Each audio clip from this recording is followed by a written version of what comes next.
It's your boy Mr. B here. What's happening? We are here in my house. Yes, I'm a little late because I napped and I napped for too long. It is Wednesday, November 15th. Yes, indeed. Uh, I think I got rid of 87 yesterday. Yesterday, November 15th, 14th was my grandma's birthday. Yeah, she would have been 87. Um, so it's kind of crazy.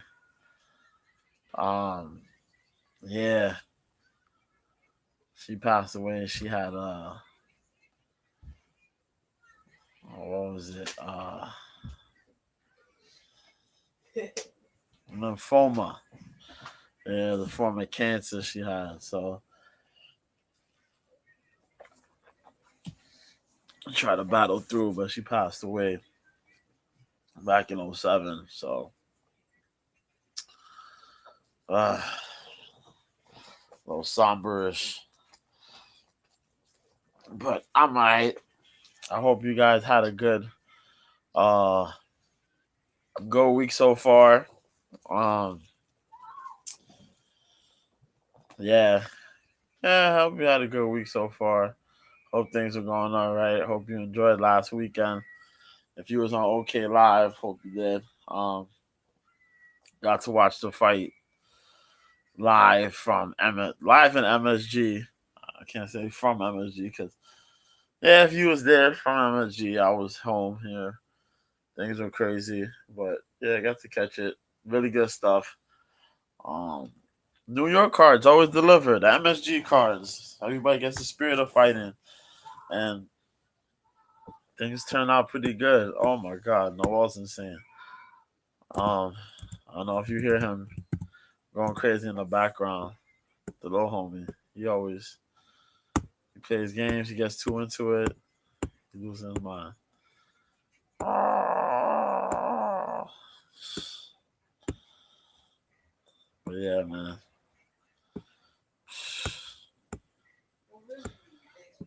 There's a lot of stuff happening. Well, mainly we had the UFC on Saturday. There was some things going on.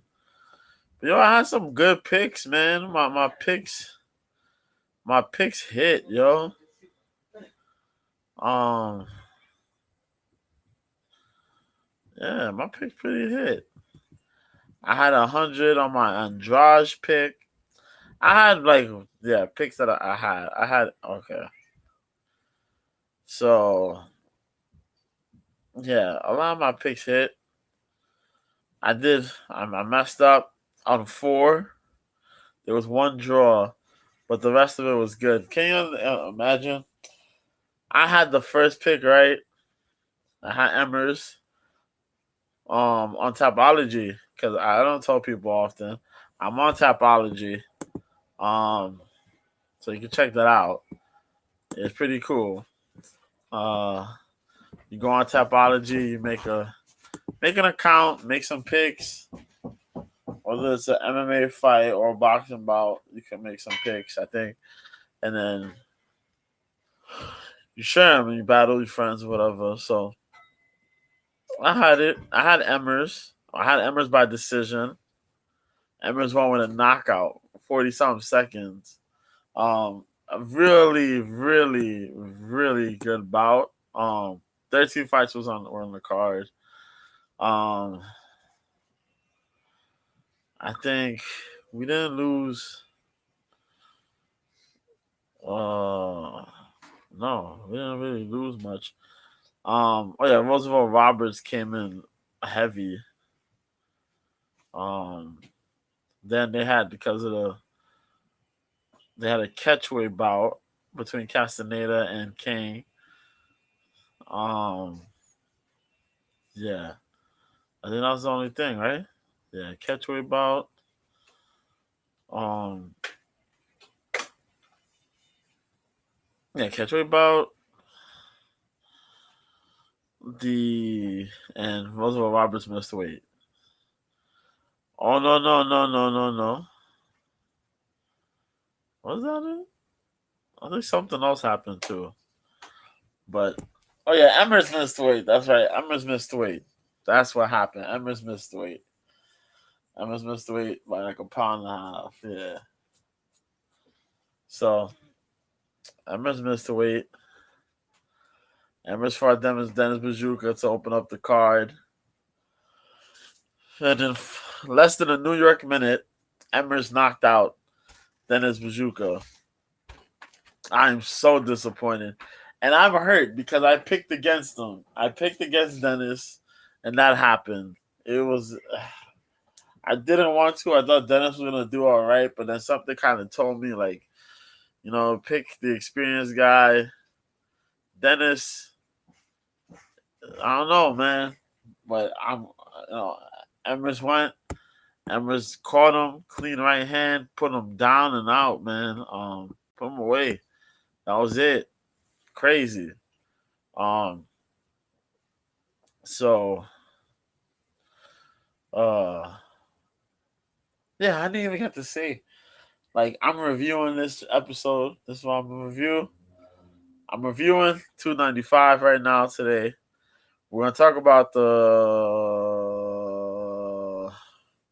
fight night card between Brendan Allen and Paul Craig.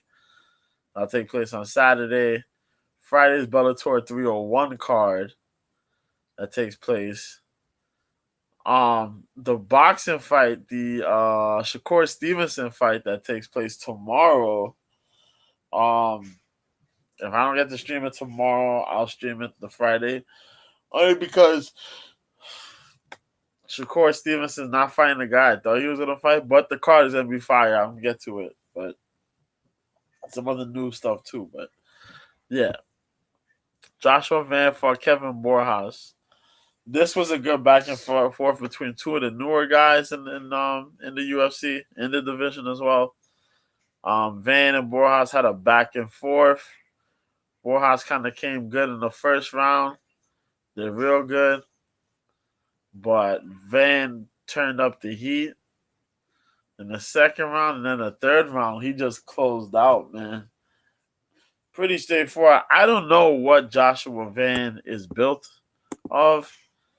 That dude's like his motor is just crazy.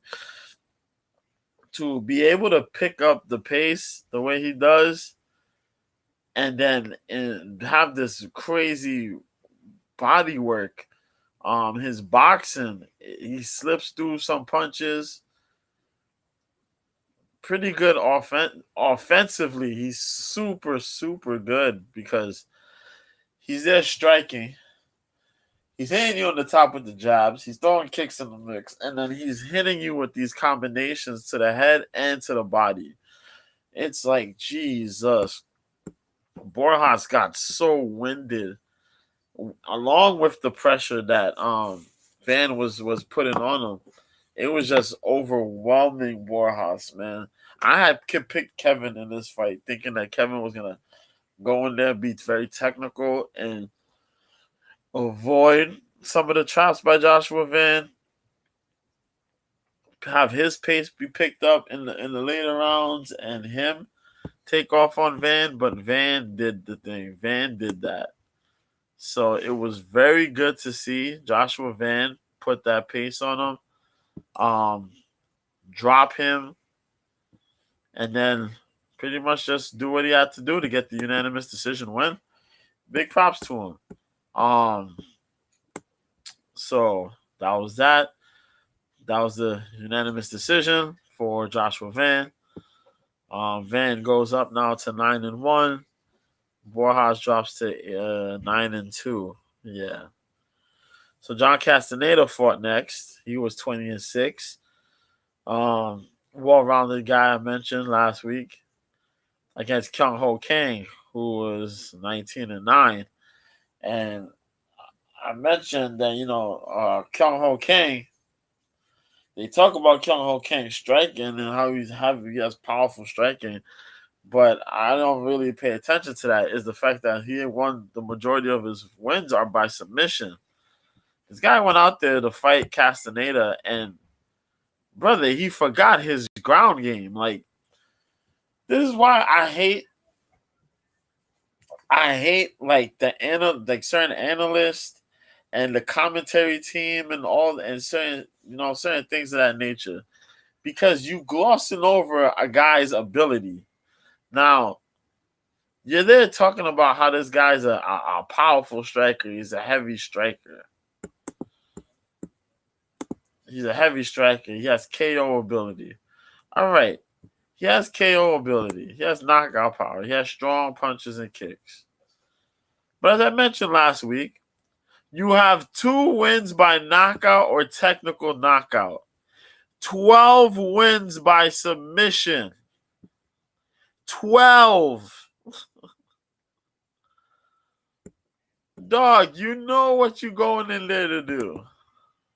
He was out. Well, yeah, he was kind of out for some time before that because of the military, but he was riding a streak of wins.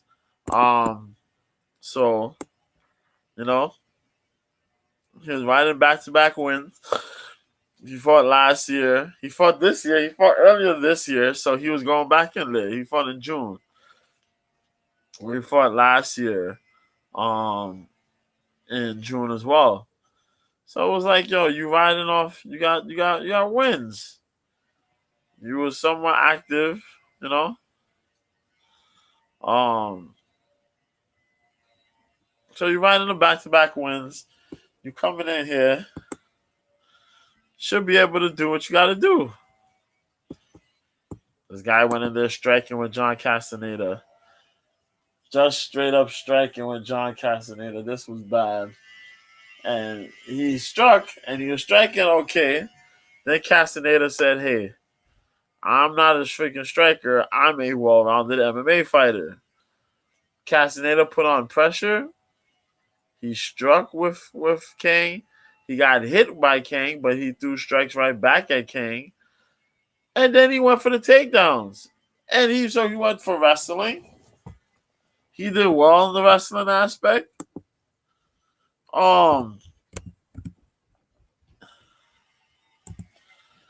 And yo, he managed to take Kang down. He managed to do what he had to do. And Kang was all tired by the time the fight was winding down to the end. He put pressure. He put these kicks on Kang. Put some leg kicks. He went for the takedowns. He did everything he needed to do to get this win. And Kang looks so out of place. It was just very, very, very weird, man. Yeah, Castaneda went, he got 3 out of 8 takedowns. Kang threw 203 total strikes. 88 of those were significant strikes. And actually the total strikes landed. So every one of the total strikes he landed were significant strikes, which is kind of impressive. John Castaneda landed 111 of 179 significant strikes. The total strikes weren't that far off. 119 total strikes he landed out of 187. So he only missed out on 8 strikes. Brother, what? Brother. Come on, man. This was crazy. He was outworking Kang, man. He outworked Kang. I can't believe this shit. It was something. It was something to see. I was just really I was disappointed. So I lost my second pick. I'm like, Castaneda did good though. Big props to Castaneda, find a guy like Kang and handling him the way he did. The next one, boy oh boy. Jared Gordon fought Marco Madsen at lightweight. This fight ended in the first round. It ended by knockout in the first round. So technical knockout. Jared Gordon fought Marco Madsen. Marco Matz tried to roughhouse Jared Gordon. Fight him somewhat of the way that he usually does fight. Using a clinch, a head clinch, try to dirty box people and go for takedowns, shoot for the takedown, mix it with the dirty boxing, use the clinch, throw the uppercuts and the short shots, whatever. It was a lot of Jared Gordon trying to keep space to just get some striking in there. And this dude, Marco, trying to clash and try to make it a tie-up. They did do good, for what it was. If it would have went past the round, it probably would have been all right. But it didn't. It didn't. It would have been a close round too. Had it gotten past the round, it would have been a close first round. But didn't need to. Jared Gordon dropped him and got the finish. What's crazy about it, Marco would have probably won the round, probably, if the round would have went through. Because Marco, while Jared Gordon landed 36 of 66 strikes, Marco Madsen landed 35 of 57. Well, I shouldn't be rewind that. Jared Gordon landed 54 of 87 total strikes. Marco Madsen landed 46 of 69. Higher percentage. The significant strikes, though, were just one. Jared Gordon landed 36 of 66 strikes. Marco Madsen landed 35 of 57. Mark trying to go for the takedowns, the clinches, all that stuff. But yes, Mark landed a higher percentage of significant strikes, although he landed the better strikes. But regardless, he ended up getting knocked out anyway. So Jared Gordon got the win. Jared Gordon dropped him, finished him. That was it. Made it look kind of easy. I was like, damn, I picked against my boy Jared. I'm hurt right now. And then, yeah. So the next fight then was Nazim Sadyakov versus Vyacheslav Borshev. Vyacheslav Borshev, aka Slava Claus. This fight was nuts. Oh my god. Back and forth heat. Craziness. First round, Borshev came out. Borshev putting on technical kickboxing on this dude. Sadyakov trying to land these strikes. Borshev is slipping through some of these strikes, landing heavier strikes, landing combinations to the body, the legs, the heavy leg kicks that had Sadyakov spinning. I took him off balance quite a number of times. Azim looking to land some big shots too. He landed some good kicks and a couple solid punches. But Vyacheslav was doing pretty good on the yeah, he was doing quite well on the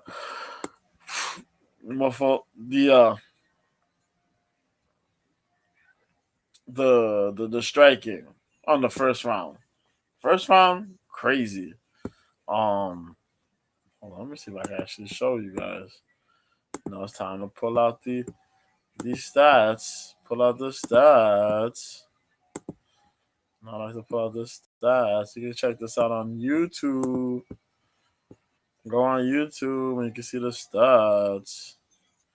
So, yeah. So here's the stats. Now, as you can see here, it went to a majority draw. Now look at that thing there. Sadyakov landed 109 of 228 total strikes. Borshev landed 144 of 242. Sadyakov got 4 of 7 takedowns, but the control time was 3 minutes and 32 seconds. Borshev did not spend a lot of time on his back. But the significant strikes, 91 of 207 to 143 of 241. Had this just been mostly striking and only one takedown would have landed, this would have been a different fight.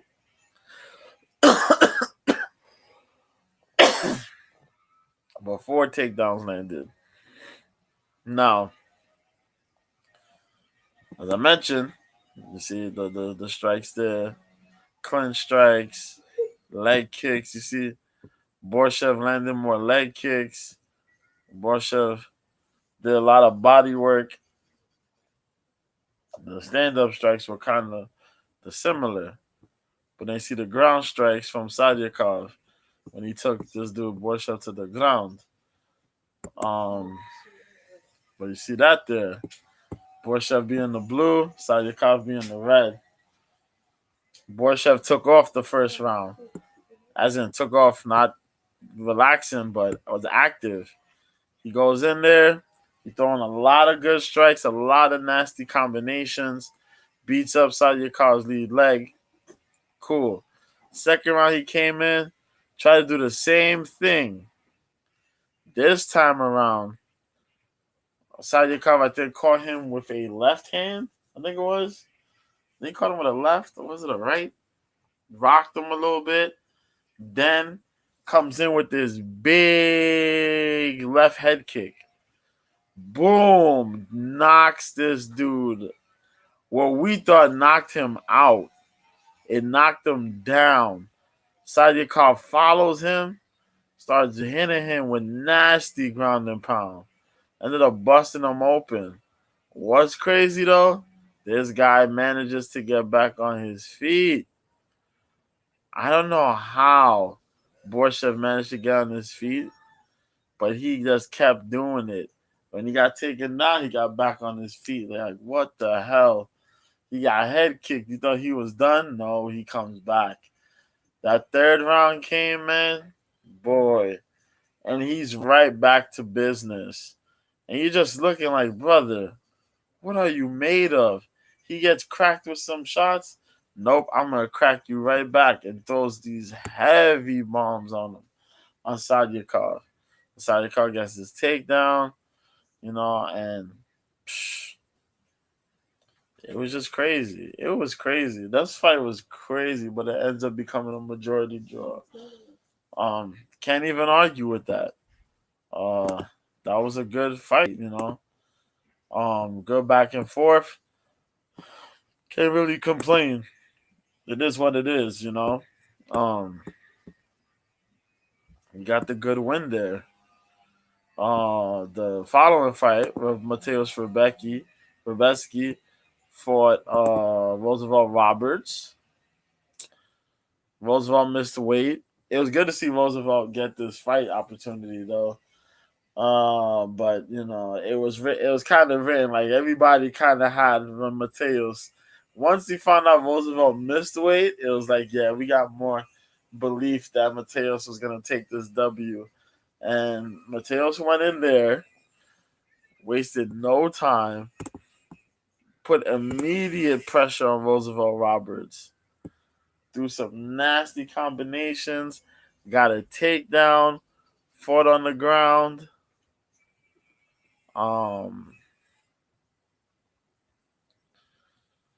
Roosevelt Roberts reversed the position just to end up getting caught in the armbar. And that was it pretty much. I don't know what else you want me to tell you.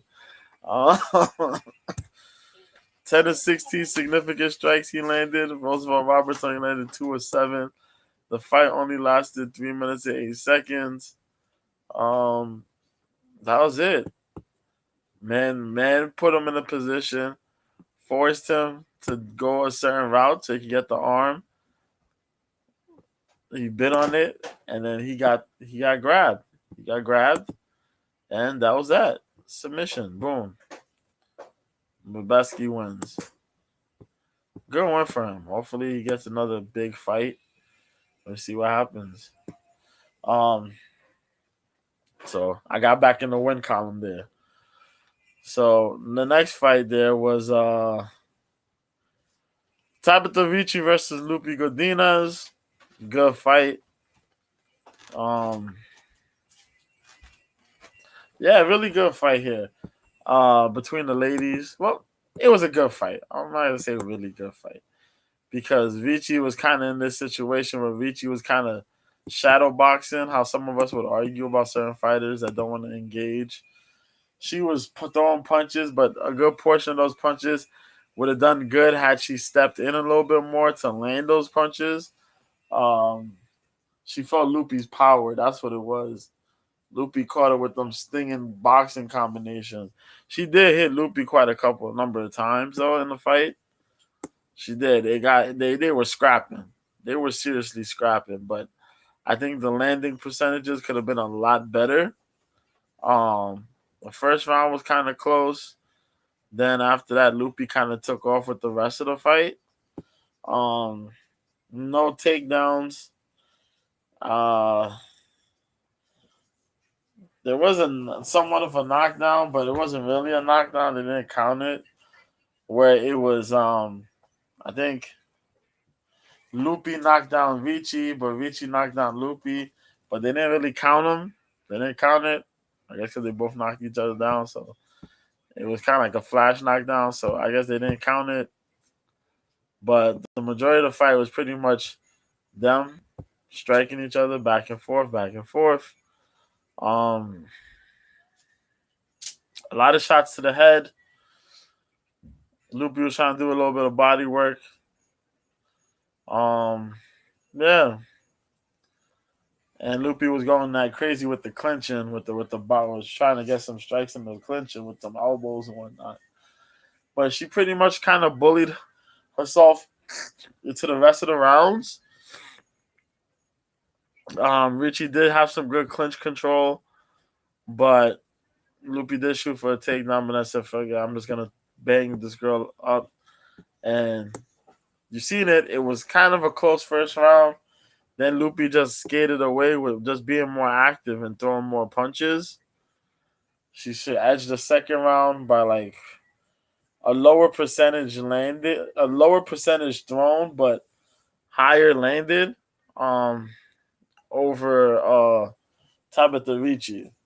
Split decision for Lupi Godinez. I think it was the right call because the fight was pretty close, and yeah, it was a very close fight. But Lupi did enough to get the win. Big prop for Lupi. You know, hot ladies fighting. Can't argue with that. Um, Next fight, Steve Erceg for Alexandro Costa. Um, Steve Erceg is a fucking anomaly. I'm gonna say that. I don't know. This guy is different. I don't know how he manages to off with some of these strikes. How he manages to just add up strikes in his fights, or how he manages to get out of bad positioning, or how he manages to turn a bad situation into a good one. But he does all of that. Um, Both of these dudes got takedowns. Alessandro Costa, I got one takedown and turned it into a minute and 4 of ground control. Steve Erceg got a takedown, one submission attempt, one reversal when Costa took him down, and managed to turn those into 6 minutes and 29 seconds of ground control. Alessandro Costa landed 85 of 129 strikes. Steve Erceg landed 104 of 162. Erceg was 74 out of 125 significant strikes, landed at 59% of the signature strikes.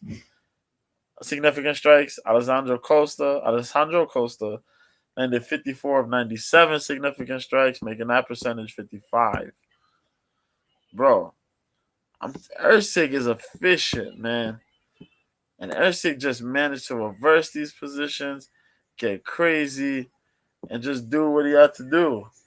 And it's wild because you see it in this fight where Usyk had the first round, blew the doors off in the first round. The second round was very close, and that's when Costa had got the takedown and made it a very somewhat messy fight because he started landing some bombs on Usyk. But Usyk took them, and in the third round, he managed to turn it around and make things back on the game. Um,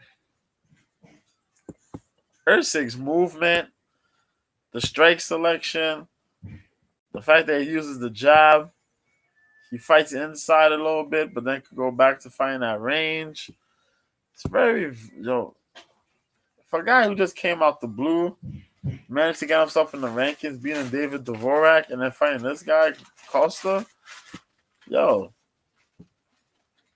good work. Good work. Wow, just really impressed by that guy, man.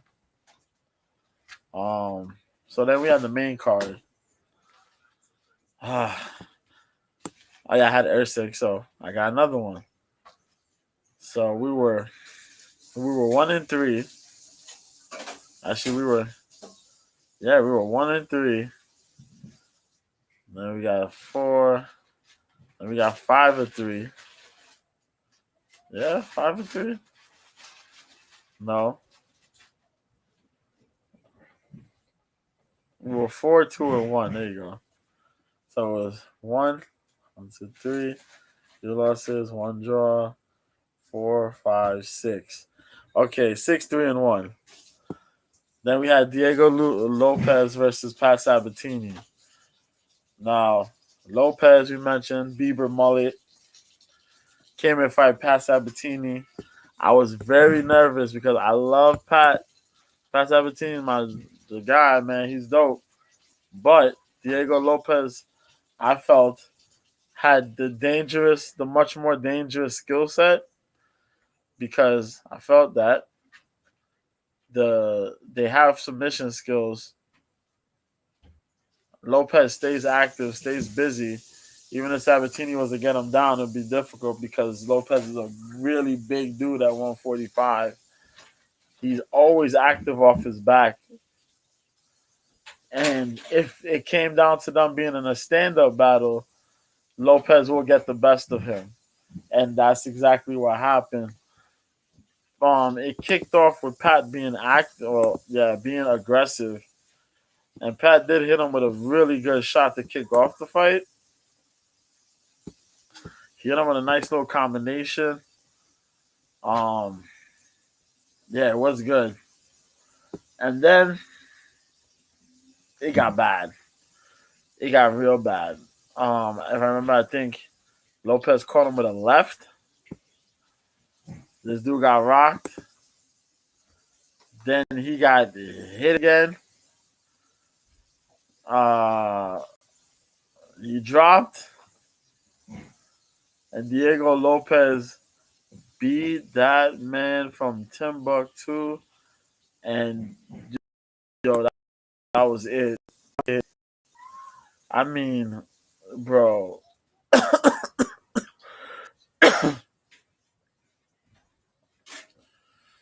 Bro. Lopez landed the 2 body shots, landed the head, ran up on him, just started hitting him repeatedly. Landed 6 or 7 ground shots. Bro, all you see is Pat Sabatini's head just put away. I'm like,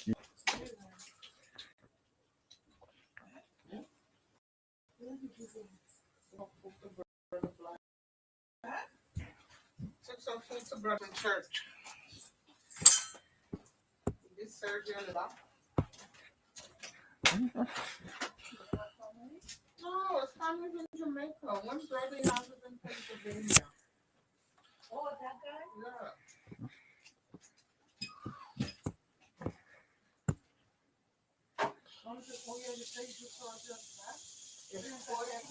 Oh, that guy. Yeah. I was called Steve Cook and Texan Springs Cook. So yeah. Um. John is Cook, but he just tell us Oh he like her Jesus food. Christ. Yeah. So Diego knocked him out. That was it. That thing ended That's funny. in under 2 minutes. From people like that. Pat Sabatini got annihilated. Um. That was it. Pat was as active as Lopez has been, man. After seeing what Lopez managed to do on the Contender Series, and he fought Malsar, I was just like, yo, yeah, this is not gonna be good. I just put my pick on Lopez. Lopez came through. So that was like the unfortunate surefire pick. That and this one. Benoit Saint Denis fought Matt Favola.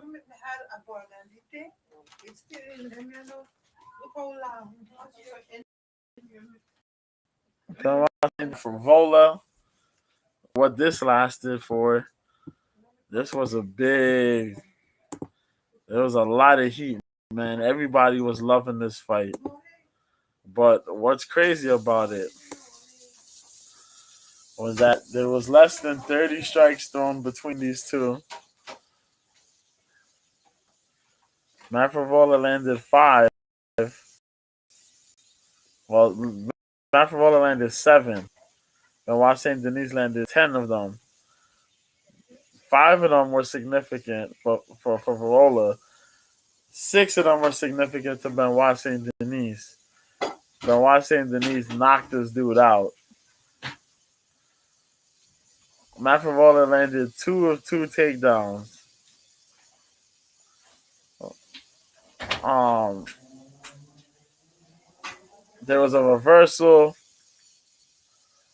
Not much control time going on, but there was a lot of action happening, and it happened so quick because Favola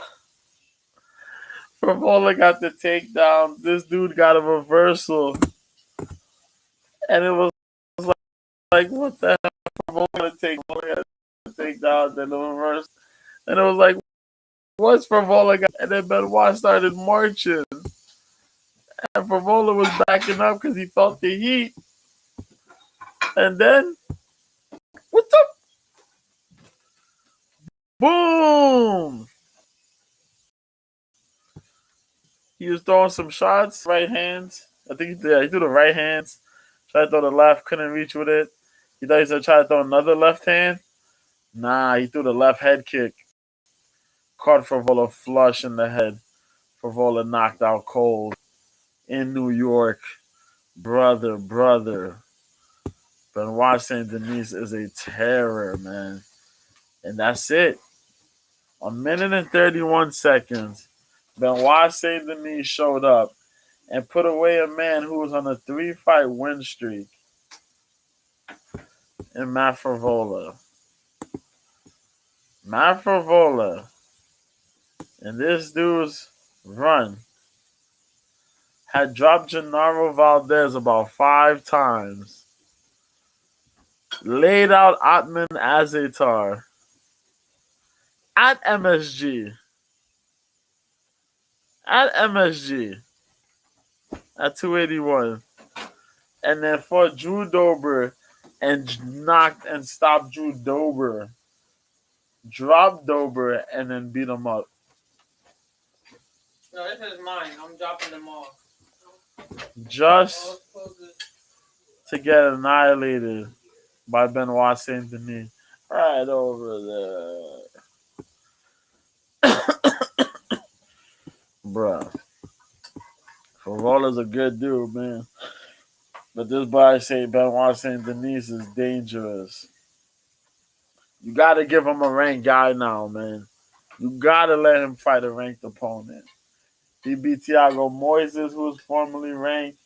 He buzzsaw through Gabriel Bonfim. My fault through Ismael Bonfim. The war he had against Zaleski dos Santos. and it wasn't even in his weight class. You know what I mean? He finished Stolze, Nicholas Stolze. If he slept Gabriel Miranda, like, bro, what are we doing? 5? Yeah, we gotta get a ranked guy now. We need a ranked guy. This dude is a terror. We need a ranked guy. The next fight, number 5 versus number 7. Jessica Andrade versus Mackenzie Dern. Both of these ladies were going through their divorces. They're both fighting to make this money to handle their legal issues. Found out before the fight started that her and Jason Perillo closed the Ruka gym. Perillo's done with and Perillo and her split ways. They separated, they parted ways because that was her coach. So she went to train elsewhere. And kind of crazy, man. You seen that it wasn't the same Mackenzie. It was somewhat the same Mackenzie, not quite the same Mackenzie. She was sitting somewhere in Black House, I guess. I don't think it's quite Black House. It was some folks. I don't know, man.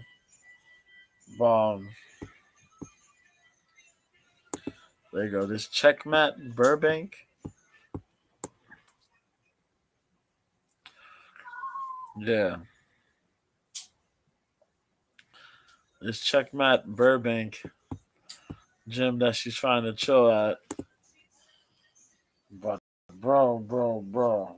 She had to fight Andrade. Things were very, very not pleasant in this fight. I'm gonna pull up stats for you guys on this one because I didn't. This was very, very confusing. Um, yeah, this was, and it was a 3-rounder.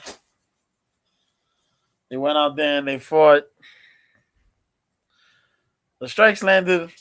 Total strikes, significant strikes was very close. Um, Andrade landed 53 of 107. Darren landed 50 of 115. Significant strikes, that would be 53 of 107. So Jessica Andrade did not miss a strike at all. And Mackenzie Dern landed 49 of 114, only missing that one strike. That's impressive. That is impressive. When your total strikes, your significant strikes are not really far from your total strikes, that's really impressive. That means you was landing for real. Um, a lot of Jessica's strikes are coming from the leg kicks. Mainly the leg kicks and head kicks. Strikes up the head. Mackenzie was doing a lot of punching, but it wasn't a lot landed.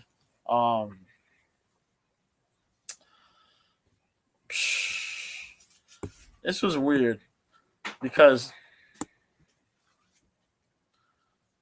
Andrade came in first round. She landed strikes, but because she's so aggressive, she kept walking into some of Mackenzie Dern's strikes. Now, I guess she was going in there thinking, Mackenzie could strike, but Mackenzie don't really have power like that. So she's just gonna go in there and annihilate Mackenzie just off the fact that I'm gonna throw.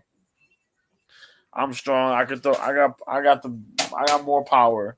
I'm gonna be able to take these strikes and dish them right back. That's what she did. First round. Because you try to go for takedowns, the takedowns didn't work because she still hasn't worked her takedowns yet. She keeps trying to go for these awkward takedowns and not sticking to jiu-jitsu takedowns necessarily. She did get a nice head arm throw, I think it was. She did get one of those, like a headlock takeover. She used one of those, and like she went to land, but as she landed, Jessica kind of slipped out halfway, so she was able to get back up, no problem. Um, they didn't count that, but the rest of the takedowns she couldn't take. She couldn't get those. They were very awkward takedown attempts where she's not even trying to really use her lower body. She's just trying to walk up and like upper body a lot of stuff. And it's like, nah, that doesn't work. You have to go in there and remember you're a jujitsu practitioner. Use your jujitsu to get the takedowns. She went from fighting Angela Hill the way she did, reverting backwards to this performance. And the first round wasn't, it was all right because she was striking, and she took some shots. But the second round got ugly. She started getting knocked down. And that's the problem. She got dropped. She got back up. She got dropped. She started falling over herself. Then she went to try to throw a punch. She got dropped. She felt like face down, face planted almost, and was still trying to fight. And Andrade knocked it out one more time, and the ref called it. And had he gave him Mackenzie the option, Mackenzie would have probably got back up and kept fighting because she got dropped, but she never looked like, you know what I mean, like she was winded. She still had it in her to get up and keep fighting. And I say credit to her that she got a chin and she got the heart to do that, but she got to get into a different gym, man. She got to get into a gym. She got to evolve. She has to evolve. That's the problem. And I was sitting there talking about, Jessica Andrade, she got to evolve too. But Mackenzie really got to evolve. It's crazy when you regress. When you regress and you can't afford to regress because not like you're a boxer, puncher, fighter. You're a jiu-jitsu fighter and you're regressing. Where you looked good with the striking, but now your striking is like abysmal almost. Your takedowns for you being a jiu-jitsu practitioner are abysmal. And it's like, Jesus, do better. So Mackenzie, I hope you find a gym that can help you and you can get through this whole ordeal with the divorce and get things finalized so you can have a clear mind and all that. Same with Andrade. Get back to, what I mean, y'all winning ways and do things. Andrade is 33. Mac is about 30. Mac's about 30 years old. Mac Dern. Yeah. You in the prime, kid.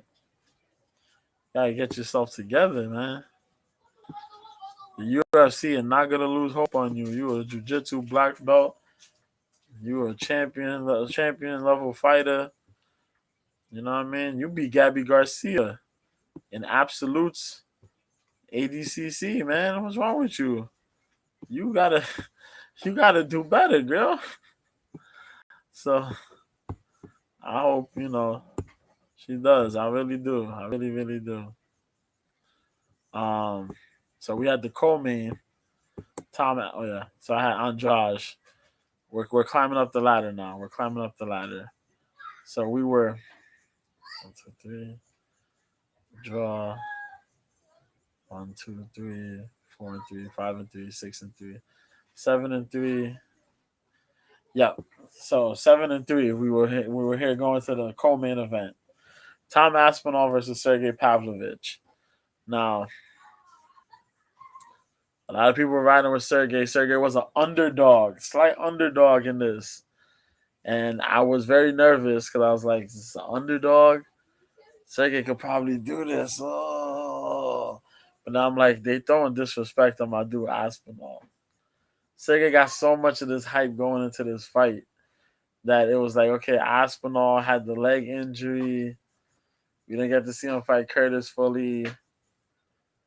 He came in on late notice.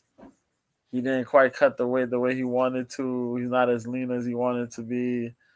Sergey's been training. He knew he was gonna get this fight, so he'll be there. And Sergey's a strong underdog. You know what I mean? You put him as an underdog when he's been a favorite. You know, majority of the fights because of how he's looked going into this fight. We thought that was gonna happen. You know, they exchanged some strikes. Sergey landed a nice I think it was like a nice left right combination. Um, two pieces on Aspinall, landed real big on Aspinall. Aspinall didn't drop, but he did. He sure as hell felt the effects of that shot though. Real strong shot early in the fight. Then I was like, I got hit. Okay, blood. That's pretty cool. Put the jab out there a little bit. Tried some leg kicks, a little bit. Hit him with 1-2. Boop boop. I think it was like a straight, like two hooks. Sergey gets walloped by him. Pow pow. Sergey drops. He did that Kurt Angle fall. The Kurt Angle fall from SmackDown where he fell. He had the one leg. You know, every time somebody falls, like a cartoon character falls or something like that, they got the one leg. The one leg that does like the Nike check, and then the other leg just falls down. I call it the J step because the legs fall in like a J. They land in a J motion. I usually use that when my niece falls. Every time my niece falls, she always fall like that. When she was younger, she used to fall outside like that. She fell down the block, J step. She fell in the grass and leaves, J step. But yeah, always the J step. So uh, it happens. But that's what happened. Pavlovich got dropped, boom, boom, falls. Aspinall follows him, boom, boom, boom, boom, boom. Minute and 3 seconds. You got a new champion. I'm off for like a minute. It's a minute 9. Yeah. Minute 9 seconds, my fault. Minute 9 seconds. Tom Aspinall knocks out Sergey Pavlovich, becomes the new UFC interim heavyweight champion. There you go. That was it. That was it. We got all this crazy hype, all this pandemonium. Sergey's gonna fight John Jones and destroy him. Blah, blah, blah, blah.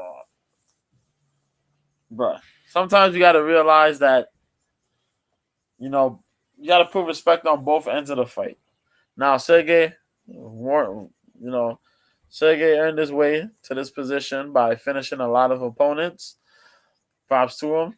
He has good ability. I think he'll find himself fighting for the heavyweight title at some point in his career. Will he win it? There's a chance. There's a 50-50 chance he wins. Honest to God. A big power puncher. But the problem is, when you worry too much about just throwing the punches instead of how they're gonna land, that's when you got a situation on your hands. Sergey didn't throw no kicks. He just kept it all punches. Aspinall threw leg kicks to keep this dude at range and to figure out what his next step was gonna do. And Aspinall is the finesser guy. He's more finesse than Sergey Pavlovich was. So when he finds his shot, that's it. It just happened so fast, and he just threw them two punches, boom, boom, so quick. He dropped, and then once Pavlovich fell, before he even had a chance to gather, he's getting knocked the hell out by hammer fist and shit. So Tom got the championship. They're rooting. I heard some crazy stuff that people in the UK are not respecting Tom Aspinall enough.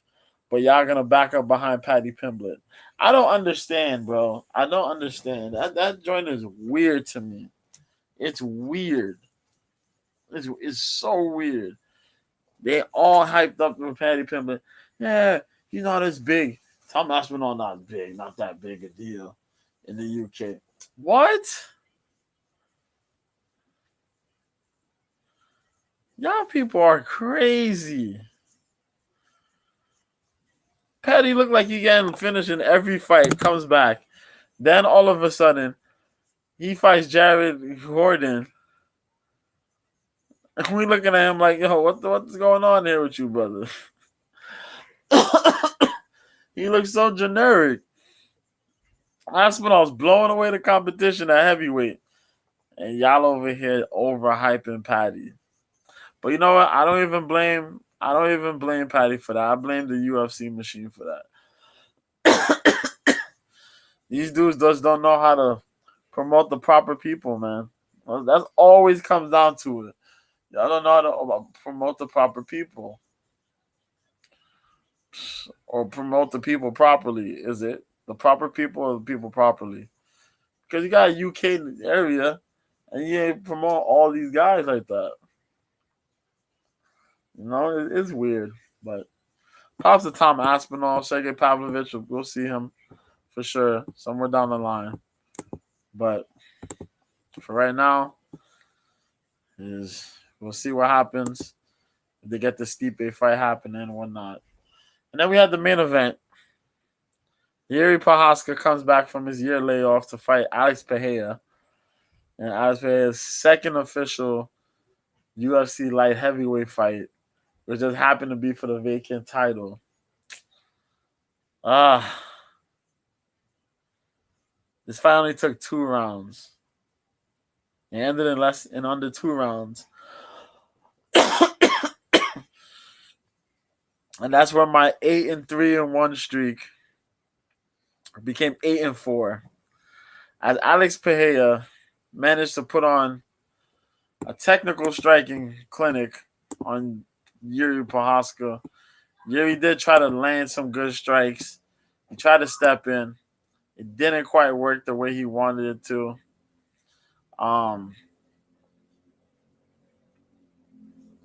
It was close. It was close. Yuri put out the jabs out there in the first round.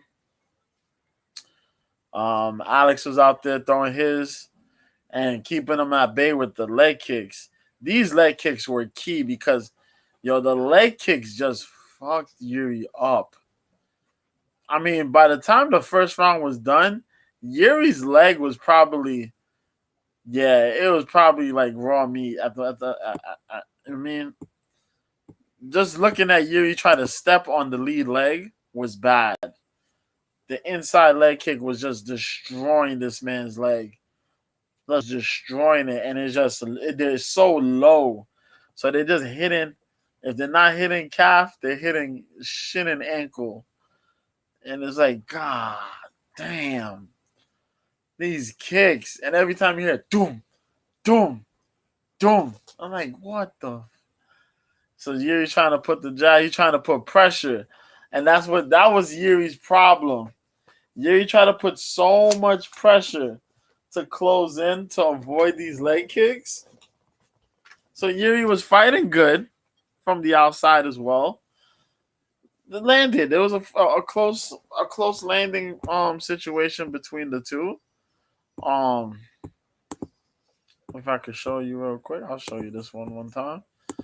Then we'll get right into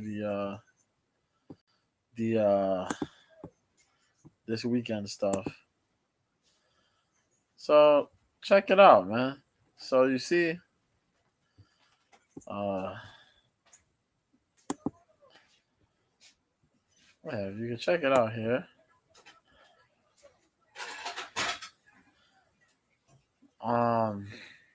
See, 11 of 19, 11 of 20. Jerry was red, Alex is blue. And you see, off by one punch, off by one strike. But they practically landed 55-57. It was a close first round.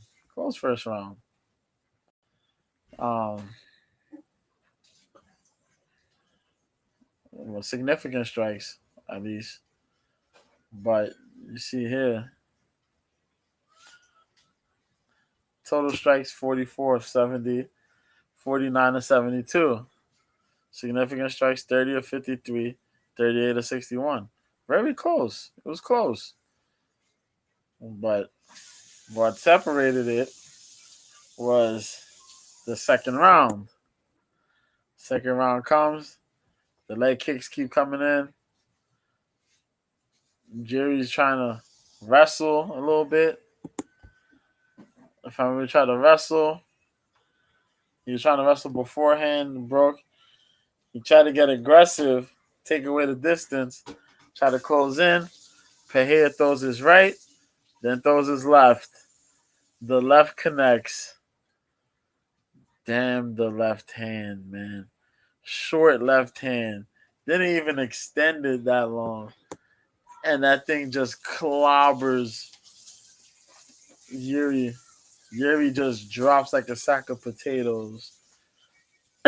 Then he follows Yuri to the ground. Yuri falls on his back, wakes up, then gets knocked out eventually. Gets shooken up with some elbows, and that's it. We got a new light heavyweight champion, Alex Pereira. Now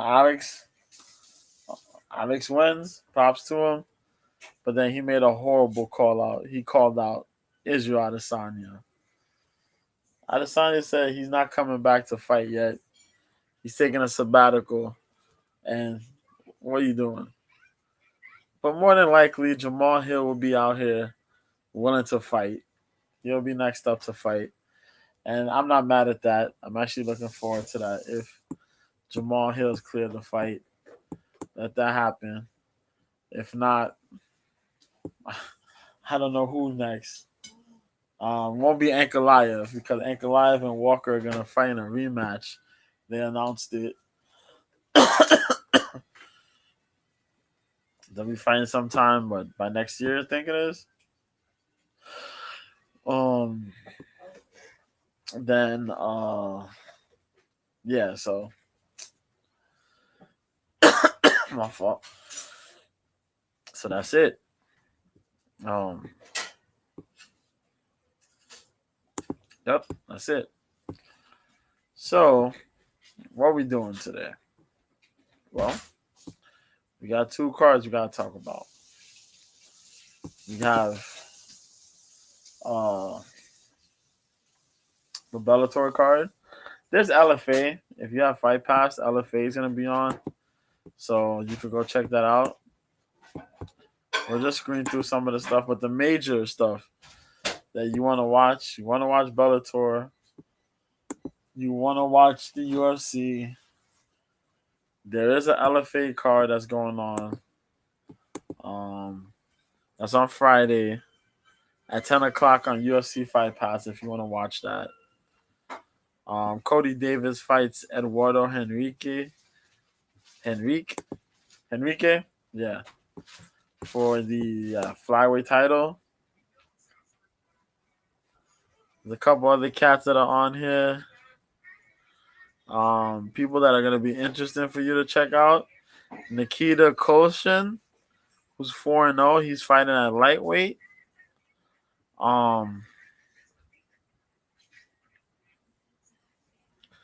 Cedric Katambwa from the District of Congo. There's a strawweight fight, women's strawweight fight between Leslie Hernandez, who's 1-1-0, versus Christina Brador, but that's the prelims. Will they air that? They might. They might not. But also there's a Jasmine Pouncey into Francesca, a former boxer. So that's an interesting prelim fight. But Juliano Presenda is gonna be fighting Koshin. There you go. Cody Davis, who's 8-1, pretty good talent. Fighting Eduardo Henrique's 11-2. I think he's been fighting in what you call it, jungle fight. Of course, jungle fight guy. For a little bit in jungle fight. Big time promotion in Brazil. They got the Octagon event that's gonna take place on the Zone Octagon 9. That's gonna be at 12 noon Eastern, 9 a.m. Pacific. So that LFA card is gonna be at 7 p.m. Pacific, 10 p.m. Eastern. But yes, we're going to check out this one card. Bellator 301 It's going to be very, very good fight card. Let me put this up here so you can see. You can see it.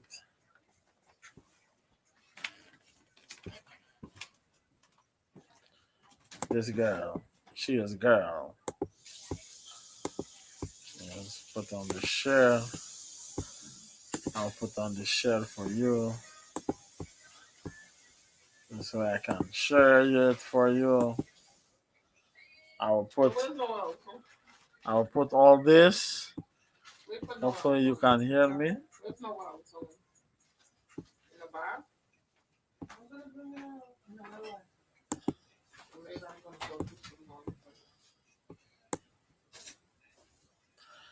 Bellator 3,301. Emerson versus Jackson. Should I put myself in here? I don't know. Yes.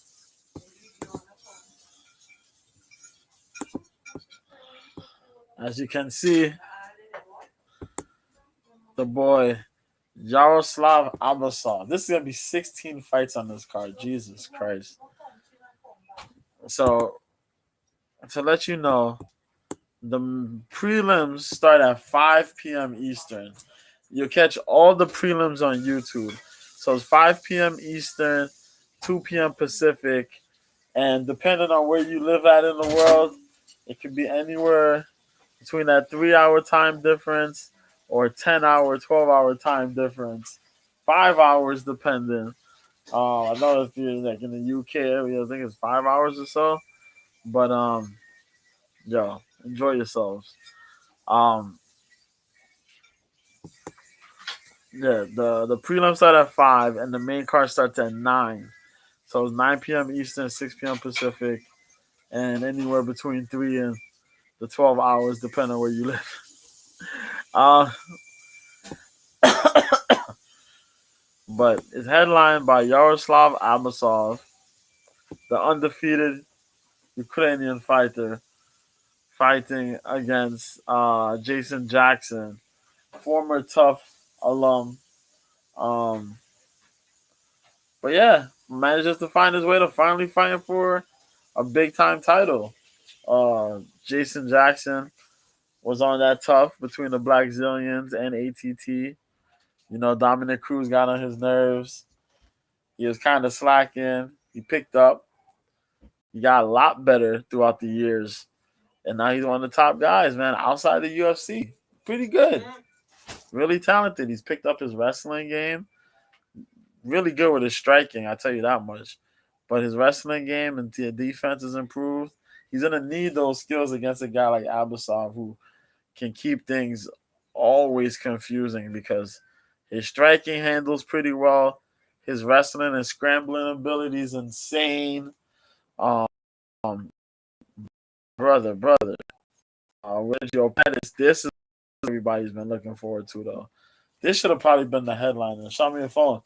Sergio Pettis is fighting Patchy Mix. Patchy Mix just won the Bantamweight tournament. Bantamweight Grand Prix tournament. Stopping Rafion Stotts. He KO'd that man cold.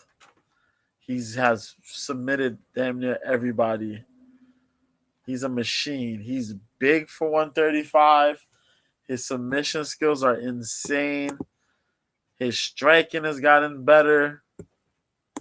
Bro, it's hard to say that this guy can't beat Sergio. It's hard to say that. This is going to be a war. Sergio just came from being Patricio Pitbull. That shutout performance, wow. You know, this man made a really good weight cut too, the Patricio Pitbull, but he just got worked over, man. Just handled. And, you know, he got handled. He got knocked out in Japan. But Patricio Pitbull's going to have to sit and reflect on some things because it's not looking good for him in these streets, man. We got the rematch between Rafael Stotts versus Danny Sabatello. Sabatello being the big time, well, pretty, not gonna say big time. I'll say though, very, pretty accomplished wrestler. Pretty accomplished wrestler. Has been doing this thing, although he has eaten some losses. He lost to Stotts. He wanted to fight this dude, Magomed Magomedov. He was winning against Magomed, and then Magomed submitted him. But that's bad. Uh, so he's coming back to fight Stotts in this rematch. Stotts being the former champion. Yeah, was it Stotts like the interim champ or something like that? Yeah. Yeah, Stotts was the champ or the interim champ, one of the two. But he managed to get that done. Big props to him. Standout team member, teammate of Sergio Pettis over at Rufus Sport. You know what I mean? Division two, I think. Division two or Division three wrestlers working on Stotts. But yeah, no, yeah, but really good skilled wrestler. We'll see how they work out. AJ McKee's back. AJ McKee Jr. will be back fighting the veteran Sydney Outlaw. Hell of a matchup. Outlaw picked up a good win in his last fight out. AJ, I don't remember what AJ. What was AJ's last fight? Let's watch this. I don't remember AJ McKee's last fight. I think he had to pull out. Yeah, Patrick, you see? He had to pull out. But he fought Souza, unanimous decision. Okay. Roberto de Souza. But yeah, see, I remember Patchy. The Patchy mix fight fell out. Not Patchy mix. Patricky Pitbull. There you go. And that's Patricky fighting Alexander Shabley. Shabley's been pretty freaking good. Really good of a and Patricky. I don't know what they're gonna do with Usman. Usman's fight became a no contest after he popped, but they didn't say what he popped for. But he's suspended for 6 months. The fight's been overturned. Brad Primus could possibly get a rematch. Um, because that means Brad Primus could correct the wrong, man, and possibly get a big win here. But Shabley, really good. He's good with his wrestling. He's better with his striking, controlling ground and pound, pretty good. Patricky Pitbull's another assassin. Has developed somewhat of a wrestling game, but his bread and butter is his striking. KOs, monster power. Um, we'll see how he handles this fight here. Uh the the younger brother of the two, him and Patricio. Um, but yeah, man, he was the lightweight champion. Until Usman came and Usman did what he did. So looking forward to this main card. Our former UFC competitor Marcelo Golm. He was a light heavyweight, became a heavy last couple fights. He's been doing pretty good. Really good submission skills, but has improved his striking. Fighting Tyrell Fortune, big time wrestler, could have been an Olympic. He's Olympic bound. 3. Really good skills. He did get finished by what's that boy Johnson, Timothy Johnson. Shit happens, man. Motherfucker, that's Bellator for you though. Bellator has these really good talents. They end up in these one matchups, in one of these like weird matchups, and then they get handled. It's like, what the hell? But Tyrell's pretty good. He hasn't been putting his fist. His power is, he used to KO folks or get ground and pound and KO folks. Now he's been finding a lot more safe and a lot more behind his wrestling. But we'll see how this works. Heavyweight bout. We got Denise Kielholtz, Sumiko Inaba. Kielholtz, the Dutch kickboxer, representing the Netherlands. Inaba representing Hawaii. Her boxing, kickboxing blend is pretty good. She's really rangy. She got a long body, long, slender body. Sexy body. But yeah, Kielholtz is compact. Another sexy body. But yeah, man. Sexy fat. For sure. But Kielholtz is the more proficient striker, I'll say, because she's decorated in kickboxing. However, even though she's decorated in kickboxing, still you have you know what I mean? It's the rest of the skills, the rest of the skill set. You can be really good in kickboxing, but MMA, you gotta deal with takedowns, longer round fights, certain things. She's still trying to get her footing. You see, Onaba is still undefeated. The girl good, man. The girl good. And you see, even though Onaba's 1 inch taller, she got a 2 inch reach disadvantage against Kielholtz. This will be a very good fight, man. Very good fight.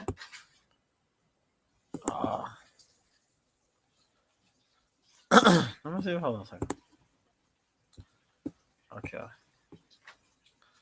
Was a lot of these people picking up topology? Let me see. Yeah, they're picking a Naba. I'm gonna make these picks tomorrow. Yeah, I tell you. You got Timur Krasiev versus Justin Gonzalez. Gonzalez has been like the journeyman, but a really solid journeyman, yo. Representing Colorado. Krasiev got the wrestling background. You know, Sambo. And he can strike. He can strike relatively good. Big power, but, that's how it is. Sometimes they don't fight with the much technical striking, but blended with the wrestling pretty well. Let's use the big burly punches to strike your way into grappling exchanges. That's what he does.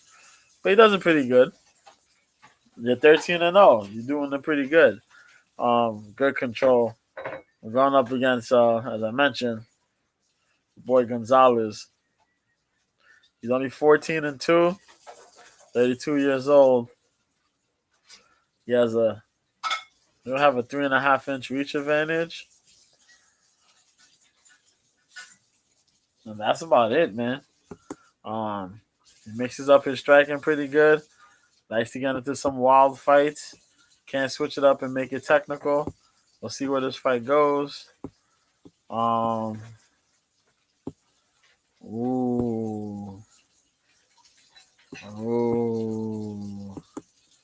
Peter Boyst. Yes, Peter Boyst. The Archangel. See, he's 3-2 in his last 5. Yep.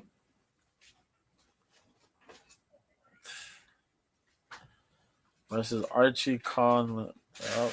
Archie Colgan. 8-0. Archie's been a dude that I like. He's still riding this win.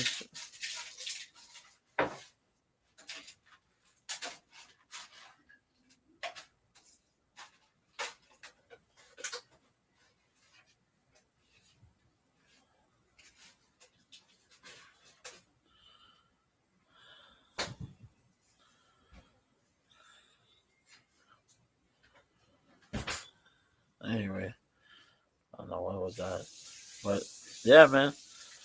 Archie gonna be the younger of the two. Pieter got more fighting experience. For Archie, man, Archie a high level wrestler, and he's improving with the boxing and chaining his wrestling up for MMA. I'll take Archie on that one. I'll take Archie. He's been doing amazing stuff. Really amazing stuff. That's a nice prospect that they managed to pick up, man. I know how the UFC let him. The UFC didn't try to pick him up yet, and Archie was doing good at 145. He managed to get himself in 155. I think Archie was like a 135 at one point. Then moved up to 145, then 155. But yeah, Kerry Taylor Melendez, our boy Gilbert Melendez's wife, is gonna take part in an MMA bout here. Um, she don't fight MMA often, so I'm very intrigued by this one. It'll usually be a kickboxing bout, um, but it's pro MMA. She'll be fighting homegirl that was crying because Denise Kielholtz submitted her. She said, "If this was a kickboxing bout, I'd beat you. I'd beat you." Girl, you got dropped by Denise. If this was a kickboxing bout, Denise would have finished you whole. You would have got TKO'd by Denise Kielholtz. Calm down. Um, but she is 35. She's representing Turkey.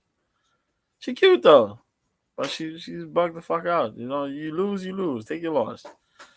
But she's a good kickboxer herself. Is Sabri Sengur. As I mentioned, 3-3 in mixed martial arts out of Turkey. She's a decorated kickboxer herself. 35 years old, 5'5" with the 64-inch reach. Kay Melendez is 39 years old, 5-0. Um, usually fights as a strawweight, but she's gonna move up weight. 5'6" with the 67.5-inch reach. Boy, I just want to see how she's gonna look. I don't think she's fought. I don't think Melendez has fought. Let me see when the last. Yeah, when the last time did she? How she really fought? Yeah, 2020. She fought Emily King, and then it canceled. Yeah, 2020. It's been like 3 years. Jesus.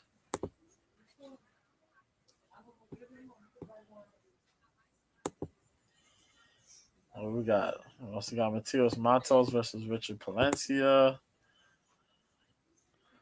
Brazil versus the U.S. Pitbull Brothers. No wonder Patricky. And the MMA Lab, John Crouch team. Pitbull Brothers, 13-2, 10-1. 33 years old, 31. 5'7".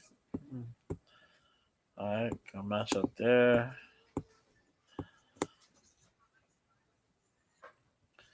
Tim Wild, excuse me, versus Mike Hamill, 155. That should be fun. Islam Mamedov versus Kilis Mota. Yeah, look how far Islam Mamedov is falling. Because this is a boring ass MMA fighter, bro. 4 wins by strikes, 10 by submission. Yeah, this is the dude that. Yeah, he fought Brett Primus. He fought Brett Primus to that boring split decision. And it's because he just laid on Brent, and Brent could have won the fight off his back. Brother. Then Benson Henderson beat him. Sidney Outlaw beat him. Out grappled him. You ought to be ashamed of yourself. And Moda, he's fighting Moda at 160. That should be fun. Cody Law, hope he gets back. Yeah. Cody Law is my dude. Fighting Jefferson Pontes. Undefeated. Oh shit, at 145. Ramazan Kurmagomedov, who's 11-0, fighting Randall Wallace. 170. And Eve Lando fights Isao Kobayashi. What? Lando's a pretty good talent that that Bellator has picked up for themselves there. 19-9. Boy, Isao Kobayashi. Interesting. So that'll be happening for the Bellator card. Okay. We got UFC Fight Night. Yes, sir. UFC Fight Night. Da-na-na-na-na-na. Da-na-na-na-na-na. Did this for it. Did I do that to myself?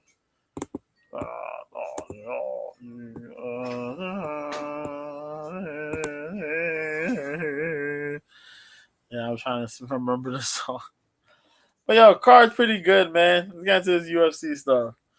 So the UFC card will start early. Prelims start at 2 o'clock, which means the main card is gonna probably start at 5. So that's 2 p.m. Eastern, 11 a.m. Pacific. As I mentioned, anywhere between 3 and 10, 12 hours, depending on where you live at in the world. Um, and the main card starts at 5 p.m. Eastern, 2 p.m. Pacific. Same thing. Between 3 and 12 hours, depending on where you live in the world. Headlined by Brendan Allen versus Paul Craig. Um, yeah, Allen versus Craig, man.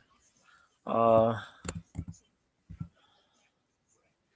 oh shit, hold on. Now, if I can remember, we have Brendan Allen sitting at number 10. Paul Craig is at number 13 in the middleweight division. Paul Craig easily went out there and beat Muniz, if I remember this last fight out. Was it Muniz? Yeah.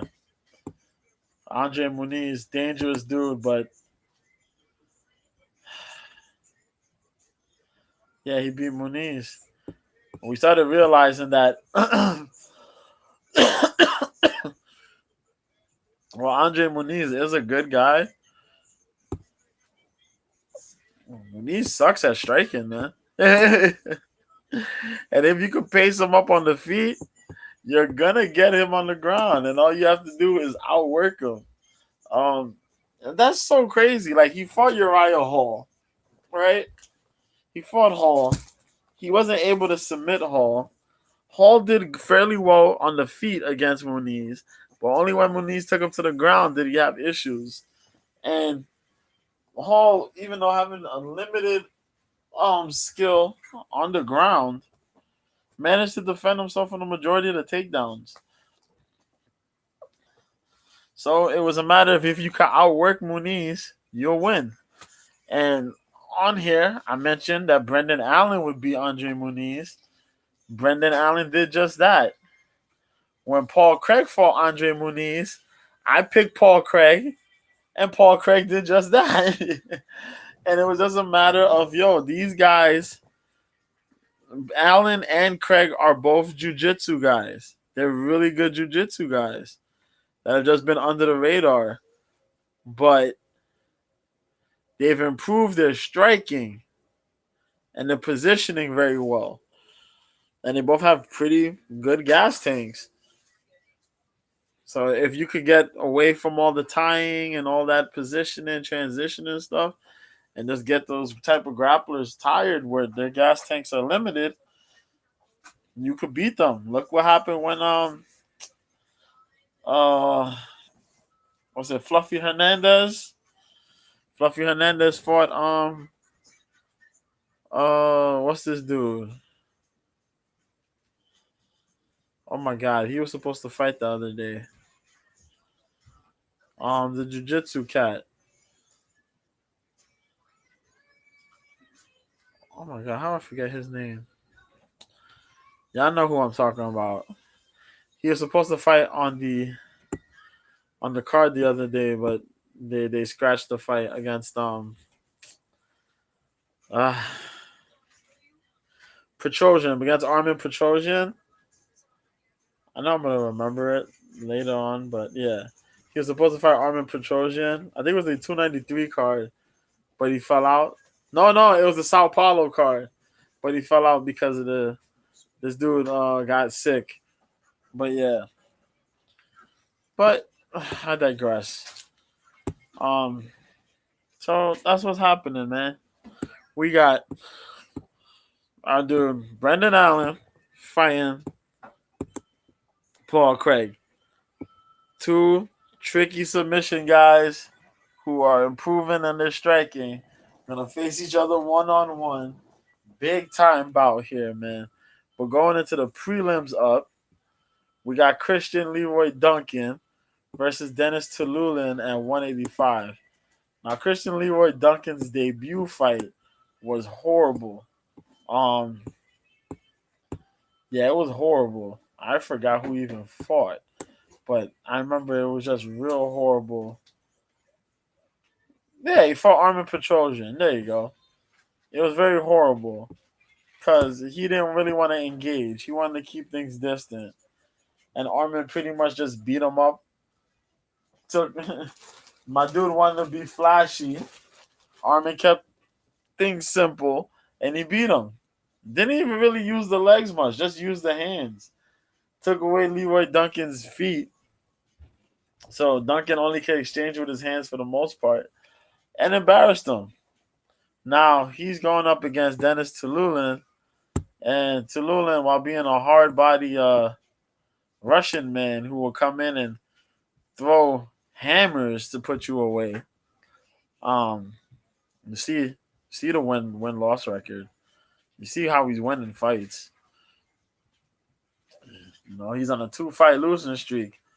Jung Young Park submitted him, and Gregory Rodriguez mauled him. Even though they tried to switch over that loss, but they didn't. They couldn't. It wasn't gonna work out. Um, the guy has big power, man. So this right here is a fight for Leroy Duncan to pretty much go out there and do all the things that make him cool to get a win. So I'll take Christian Leroy Duncan. I think Duncan could go out there, do some flashy things, and pick up a win here on an official UFC debut win. I think he could do it. We'll see. The next fight we got Lucas Alexander versus Jeka Sarangi. Um, I think Sarangi came from the Road to the UFC show. Could be wrong. Probably am wrong. Nope, I'm right. Yeah, spinning. This is spinning back fist. This is the dude. He won one fight with a spinning back fist, one with a straight right hand. Then Jubilee beat him. And Shul Jubilee, yes, the same guy that got his ass whooped by Mike Breeden. Fucking embarrassing. But yeah. Um, this dude is fighting Lucas Alexander. Now, something tells me Alexander came from. Oh no, I want to say the no. Where the fuck he did come from? Oh, Combat Night Pro. He fought at Anthony Pettis fighting championships. Yeah, he beat. Yeah, I remember that. He injured Kilburn. Yeah, Kilburn got injured. Beat him up. Then he fought Brito, and Brito tore through him. But then he beat Steven Peterson. That was Peterson's retirement fight. Yeah, good skills. Good skills. Huh. This is interesting. Huh. Lucas Alexander, Jeka Saragi.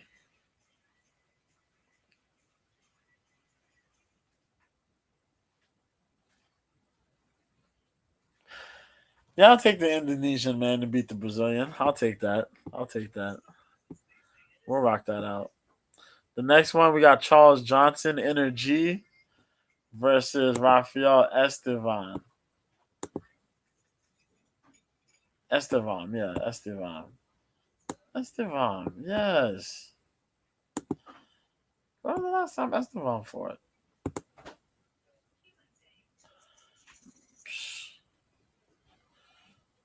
Oh my god. Hey, he hasn't fought. Yeah. Damn, since the contender series.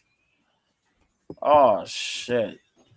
So that man's literally had a year and change to get better. Fuck. He had a year and some time. Charles Johnson has been he's been fighting a lot of people. He fought Cody Durden. He fought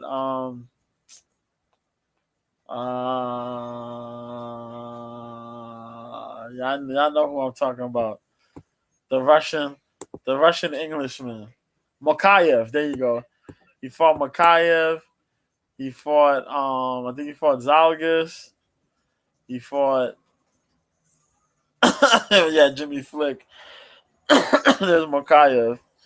He had the split decision loss to yeah, he beat Moda for the title. He lost to Makayev in his debut. But it was good though. He defended a lot of the takedowns. He did get taken down, but he avoided the submissions. Zalgis Zumagulov. Zalgis couldn't catch a break. He took the L. Jimmy Flick, poor Jimmy. He's supposed to come back and fight though. O'Day, the dude got beaten by wrestling. And then Cody Durden. Durden just pretty much put a pace on him.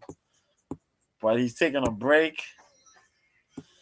I think the break will do him wonders. Has done him wonders. So he should come back in here. Pretty good striking. He improves with as each round as the fight goes deeper. He gets better and better. Um, his striking is pretty solid, but he needs to throw more. That's all. That's his problem. He needs to throw more. Takedown defense is pretty solid. Um, Submission skills are okay. But his striking is pretty damn good. Uh, from what I remember from Rafael Estevam is just a really crazy pace guy, man. He's a nice guy, but he has a crazy pace. Crazy pace. Um, Things pick up. He has good striking, good submission skills. He's out of Nova Union, so you understand what that's about. It's always high pace, craziness, similar to what Shooter Box does, you know. But it's a little insane. It's a little insane. Oh no! Can we junk this fight? You got Chad and Helliger versus Jose Johnson. Boy,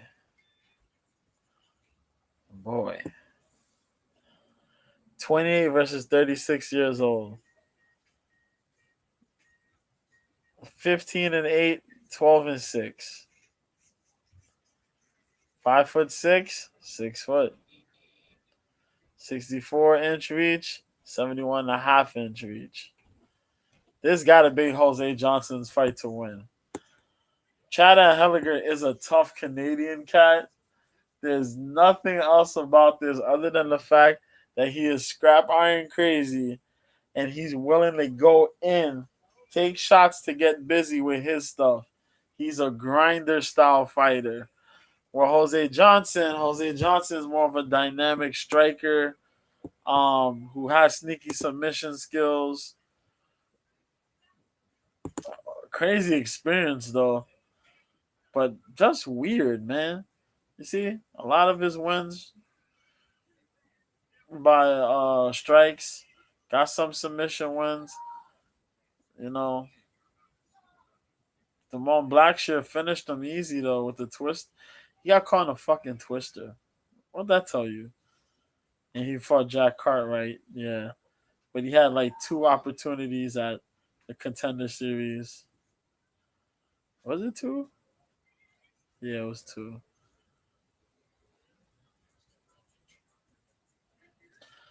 But yeah, other than that, you see, he fought Dre Miley. He won against Dre Miley, our homeboy Dre. Shout out to the homie Dre on Twitter. Oh, that's my dude, man. But yeah, he got some submission skills. But a lot of his wins come by dynamic strikes. And Elliger, and Helliger came in, fought, won his contender series, got signed. Good Canadian talent. See that? 7 wins by strikes, 3 by submission. He's been subbed a lot.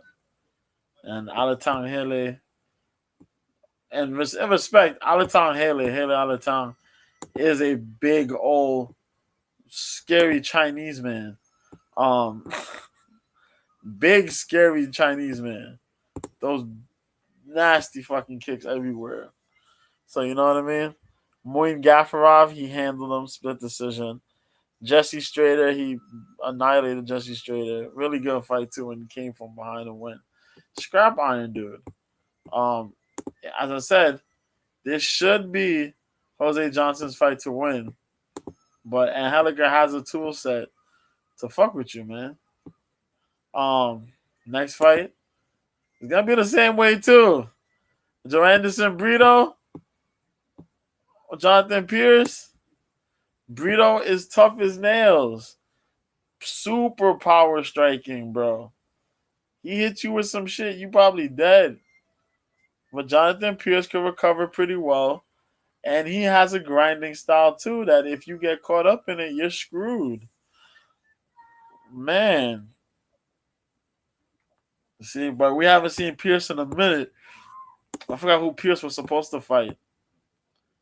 Pierce sent Makwan Americani's walking papers. He was one of the people behind it. Fucked up. But yeah, last fight out was last year. Late last year. See, he beat Makwan Americani. He beat Darren Elkins. Christian Rodriguez, he hustled up. Omar Morales. Kai Kamaka. Weird, man. He got a crazy grappling style. And it works for him. But Brito on the other hand, man. Mr. Joe Anderson. Look at the dude, 28 years old. Shooter box. Represents shooter box. Jao Medio. But still, the shooter, he encompasses the shooter box mentality. You see, Bill Algeo beat him. Unanimous decision. And that was through Bill Algeo's chin and his grappling. But then he smoked Andre Philly, Lucas Alexander, he smoked that dude. And Weston Wilson came in, and Weston Wilson went the fuck out. That Weston Wilson loss back in July was bad, man. Weston came and talked about, I can't wait to fight. I've been waiting all my life to come in here. And then he gets smoked out the water. Weston didn't even know where to throw, how to throw. He got tagged by Brito. He was like, nah, what type of power is this? Weston was looking for a way out. Joe Anderson Brito gave it to him, though. Joe Anderson's big, strong, dynamic striker, could grapple quite. He has a strong grappling ability, but if you could force him to do a lot of grappling, scrambling stuff, he will get tired. You got to get him out of the positioning, and if you can get him out of the positioning and force him, yes, he will get tired. You will beat him. That's why this matchup is happening. Pierce can get rocked bad, and Joe Anderson Brito got a nasty follow up, boy. So Pierce, you gotta be on alert, because if not, you're going to sleep. But yeah, that should be pretty fun on the prelim. We got Mick Parkin versus Joe Machado. Now Machado just got picked up by the UFC. He had that horrible fight, but it wasn't his fault though. I said it wasn't his fault. See the wins by strikes. Yeah, he fought this guy Kevin Zaflarski. This fucking boulder piece of shit. Zaflarski. Look at this fucking 11-2. To have the audacity to say you train. Look at this. Henzo Gracie Academy and you've trained with John Jones, and you went in there with no clue on how to grapple, confusion on how to strike, and let this smaller heavyweight dude work you is out of line. The fact that this guy, the smaller dude, came in, grabbed you up, out wrestled you, out wrestled and outstruck you for 3 rounds. You ought to be ashamed of yourself. Big props to Chao Machado. Now you got to handle. You got to see how you do. You're going up against Mick Parkin. Now, in all retrospect, in all respect, Parkin got smoked in his debut here. Um, he got smoked in his debut. Did he get? Oh no, he didn't. He actually won. My fault. I'm thinking of the wrong guy. Wrong guy. My fault. Yes, he did beat Pogues. Yes, he did. He did? Yeah, he did. That was the upset fight. Yeah, okay. I'm thinking about the wrong guy. Wrong guy. I'm gonna show you the guy who I think I'm talking about. Yeah, let me see. Yeah. Was it the UK? Yep. It was the UK card. Yeah, this is right. Yes, Parkin did beat Pogues. That's what I was mad about because uh yep. Yep. He beat Pogues, yeah. He got hustled Pogues. Then he leg kicked them. That too. Uh all right, wrong guy I'm thinking about then. Parkin did look good. Parkin looked good. Okay. I remember now. Parkin did look good. He was alright. I thought Pogues was gonna beat him up, but no. Pogues is a lightweight. Pogues is a light heavyweight that's supposed to be fighting. He's a heavyweight that's supposed to be fighting at light heavyweight, but is fighting at heavyweight. He should go down to light heavyweight. Man's made himself respectively slow. Okay, I remember now. But yeah, Parkin managed to piece him up in the later rounds, get the win there. Yeah, this should be a very even fight here. We'll see because Machado, you got fast hands, man. We got 135. Yay! We got Aylin Perez coming back. Argentina's Aylin Perez. She beat who was it? Who's this scrub? Ashley Evans Smith. There you go. She ragdolled and annihilated Ashley Evans Smith. They cut Ashley Evans Smith. Thank God. Lucy Pudilova's come back. I like Lucy. Lucy was dope. Lucy, violence lady. We need more violence from Lucy Pudilova. Pudilova's fun. Representing the Czech Republic. See a lot of those decisions. She's an aggressive fighter, but she got a lot of decisions. She gotta get back to the finishes, man. Yeah, the Jocelyn Edwards fight, that was bullshit. But it is what it is. Yanan Wu, Karo Yariwaki, Marta Wadishek. Uh, Lucy used to use a lot of her kickboxing. Training now with SBG Ireland, she's gotten a lot more with her jiu-jitsu, using better takedowns, better technique, and using a more calmer approach to her fights. She can snap and get into that crazy mode where she's gonna beat you up, ground and pound you, annihilate you. But she fights a lot more smarter. Perez, we got to see what Perez could do at 135. Um, bruh, pretty damn good. So we see here, Pudilova's gonna have the height advantage.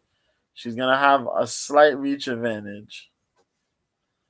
We're both the same age. Should be fun. I think Perez is gonna come out here. Perez showed that she has a really good pace. She got two. She could put two strong rounds in there. Um, three if she wants to, but she has two solid rounds where she could just go and gas out Pudilova and then try to get the win here. But Pudilova is long. She has a long frame. Um, so she's gonna be able to use those legs to tie around. If anything, don't mess up on your takedowns, Perez. Um, because Pudilova will use those legs to take advantage and try to take you back. Um, or if you're in her guard, try to shoot up for a triangle armbar. She is training with Kavanaugh, so jiu-jitsu will be out there. And Pudilova, you can't let that girl get under you. That's all I gotta say. Don't let her get under you, because it'll be bad. It'll be bad. But it should be fun. I'll probably take Pudilova. Probably. We'll see.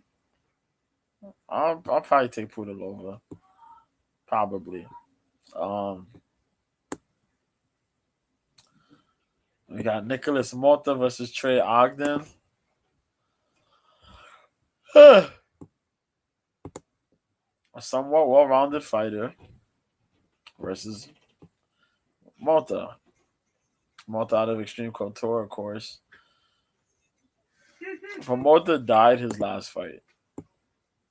Yep. Mota died his last fight. At least in my eyes. 9 wins by KO TKO. You see that? Or by decision. And that was it. Manuel Torres fought that man, looked at that man in his eyes, and said, "Take this." Said, "Take this," and got the highlight win. Highlight win, bro. Highlight. Vittori versus Cannonier card. Yep. Got the highlight KO. Just looked at him and said, "Booyah!" Bruh. And I'm supposed to believe that this dude's going to go up there and beat Ogden. Now, Mota has won a championship. He won the lightweight championship, I think he has, in LFA. But Ogden is no joke. 16-6. The dude's good, man. He got good submission skills. He got decisions. But, you know what I mean? He ain't losing the strikes. And if he gets submitted by some pretty good guys. Although I never realized this man got submitted by Thomas Gifford twice. Look at that shit. Guillotine in 1:57 in round 1. Then he got submitted by Thomas Gifford in a rematch by the same chokehold in 1:04. Oh, nah, man. What? I never looked at that. Wow. But yeah, Ogden can fight. He fights really smart. He fights really relatively smart, though. I think he's a trainer. He's a trainer, too. But yeah, Ogden's a guy that I actually like him. I like his fighting style. And this is a fight where he can actually win. He just got to avoid the big shots of Mota and just fight smart. Fight relatively smart. You can find your openings for counter shots. Mota's gonna need a win because I think if Mota loses, they'll ship Mota the hell out. As I mentioned before, UFC is not playing around. If you suck, they're gonna throw you out. You're gone. So you lose, you gone. They can afford to let go of fighters now. Like they could have done it for years, but they've been doing it for years. But now it's like, yo, we're gonna be trigger happy. If you just lose 2 fights in a row, you're gone. You could be 2-1. If you fight Bourne, you're gone. Like you looked at me wrong, you're gone. You took a dump when you were supposed to pee, yeah, you're gone. That's how it feels. Man, we got some more to The road to UFC guys. Oh no, I actually looked at this dude. 11-1. Mittenbeck All by. Yeah. Kyrgyzstan. His one loss is by decision. This is beast. This is a beast fight. Oh my god. I really don't know. Um, it might be at 170. If it's at 170, I hope it's happening. If the fight is happening, then like, hey, let's go do this. But Eurosmedic just picked up the win against Matthew Semmelsberger, moving up to 170. Um, my boy, he don't believe in decisions. You see, he beat Omar Morales. Um, he beat the brakes out of Omar Morales, and then beat Matthew Semmelsberger. He lost to Jalen Turner. But going to 170, Medic showed up. I like Medic. But fighting the Kyrgyzstan fighter, this is going to be problems. Um, shit, boy, this is gonna be crazy, man. Man, oh man. So will the Lex fight. Amanda Hebos goes back to 115 to fight Luana Pinero. Sexy ladies fighting. Oh yeah. The last time we seen her, yeah, she beat Michelle Watterson, right? I swear to God, she beat Michelle Watterson. Was it Michelle Watterson? Yep, it was. Split decision. Yeah, should be Sam Hughes. Should be Randall Marcos. Yeah, she on a hot streak. See that 2 wins by knockout, technical knockout, 5 by submission, 3 by decision. She has the disqualification win. That was when Marcos kicked her in the head. Wild out. Luana Pinero. My dude Nicholas Mo.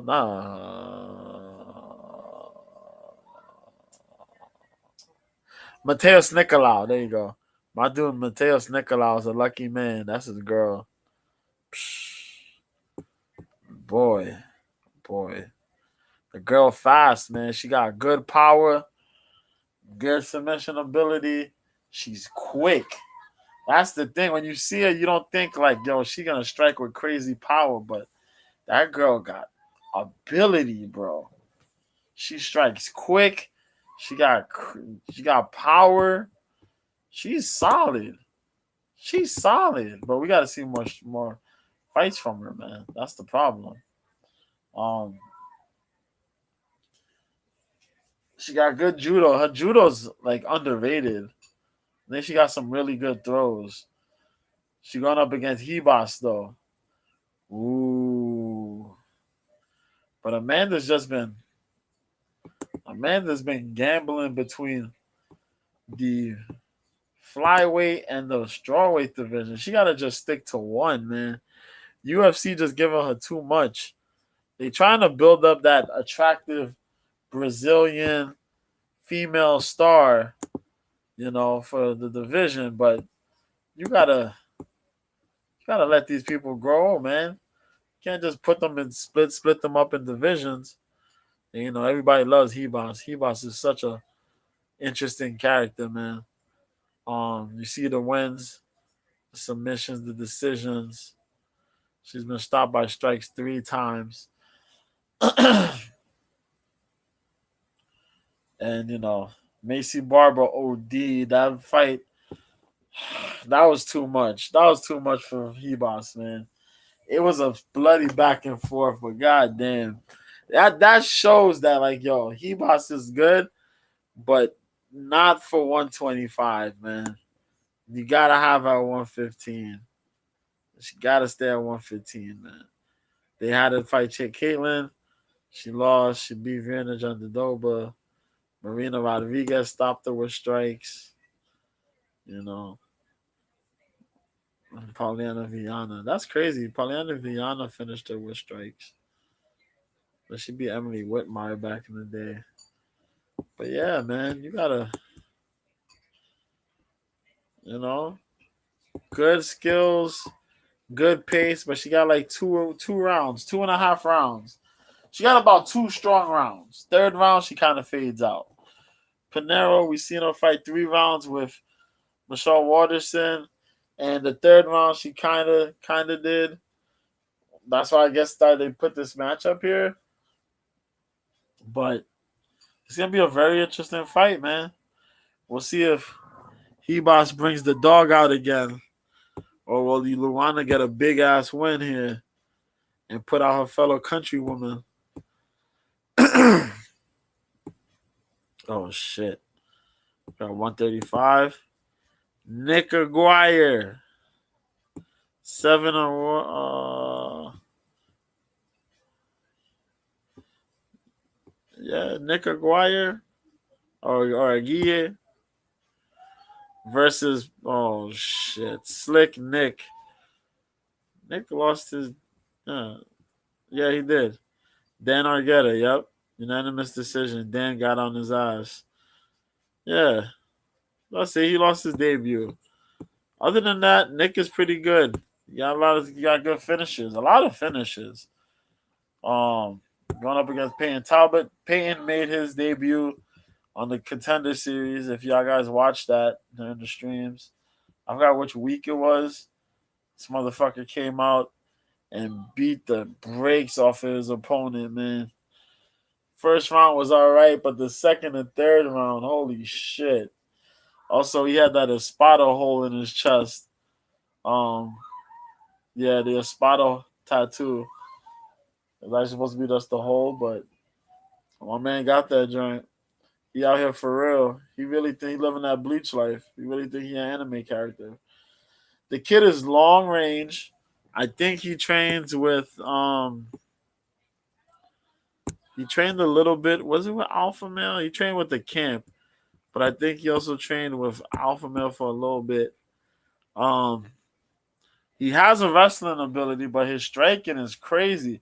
He has elevated striking game where he's able to get some shots in that you don't normally see a guy who's 6-0 throw. He manages to throw those and land those shits, which is crazy.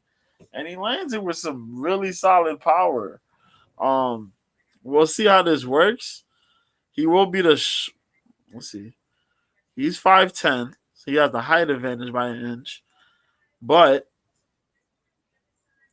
Nick will have the 3.5-inch reach advantage. And this is a bantamweight fight. Ooh, okay. That'll be interesting. We'll see how the wrestling works, but definitely it'll be a striking situation. Oh, why they do this? Jordan Levitt versus Chase Hooper. All I'm gonna say is this: both of these guys got good jujitsu. I think Hooper lives in the jujitsu world though. Jordan Levitt's kind of crazy. Jordan Levitt got some crazy physical power though. He has crazy physical strength. I'm not gonna forget that he slammed Matt Wyman unconscious. Um, Chase Hooper has found his dog though. He came out last fight.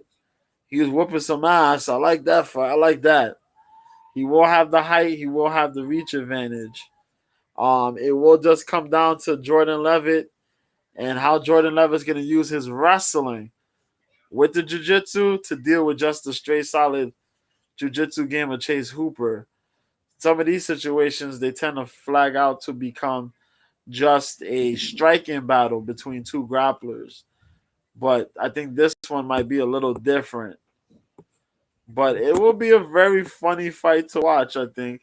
A clash of personalities and styles. Should be fun. Should be fun. Um,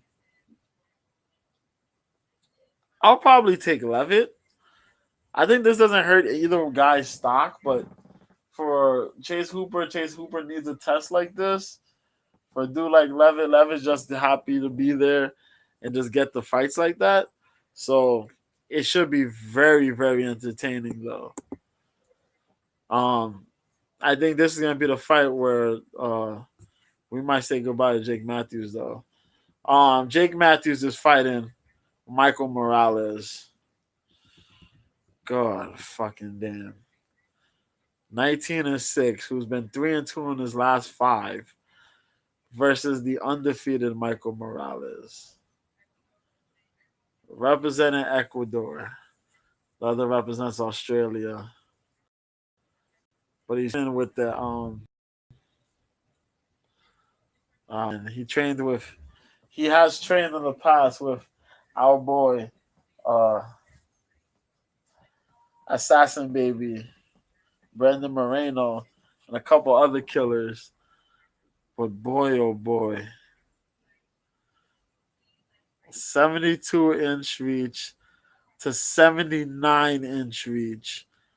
And this motherfucker looks like a straight up fucking middleweight at times.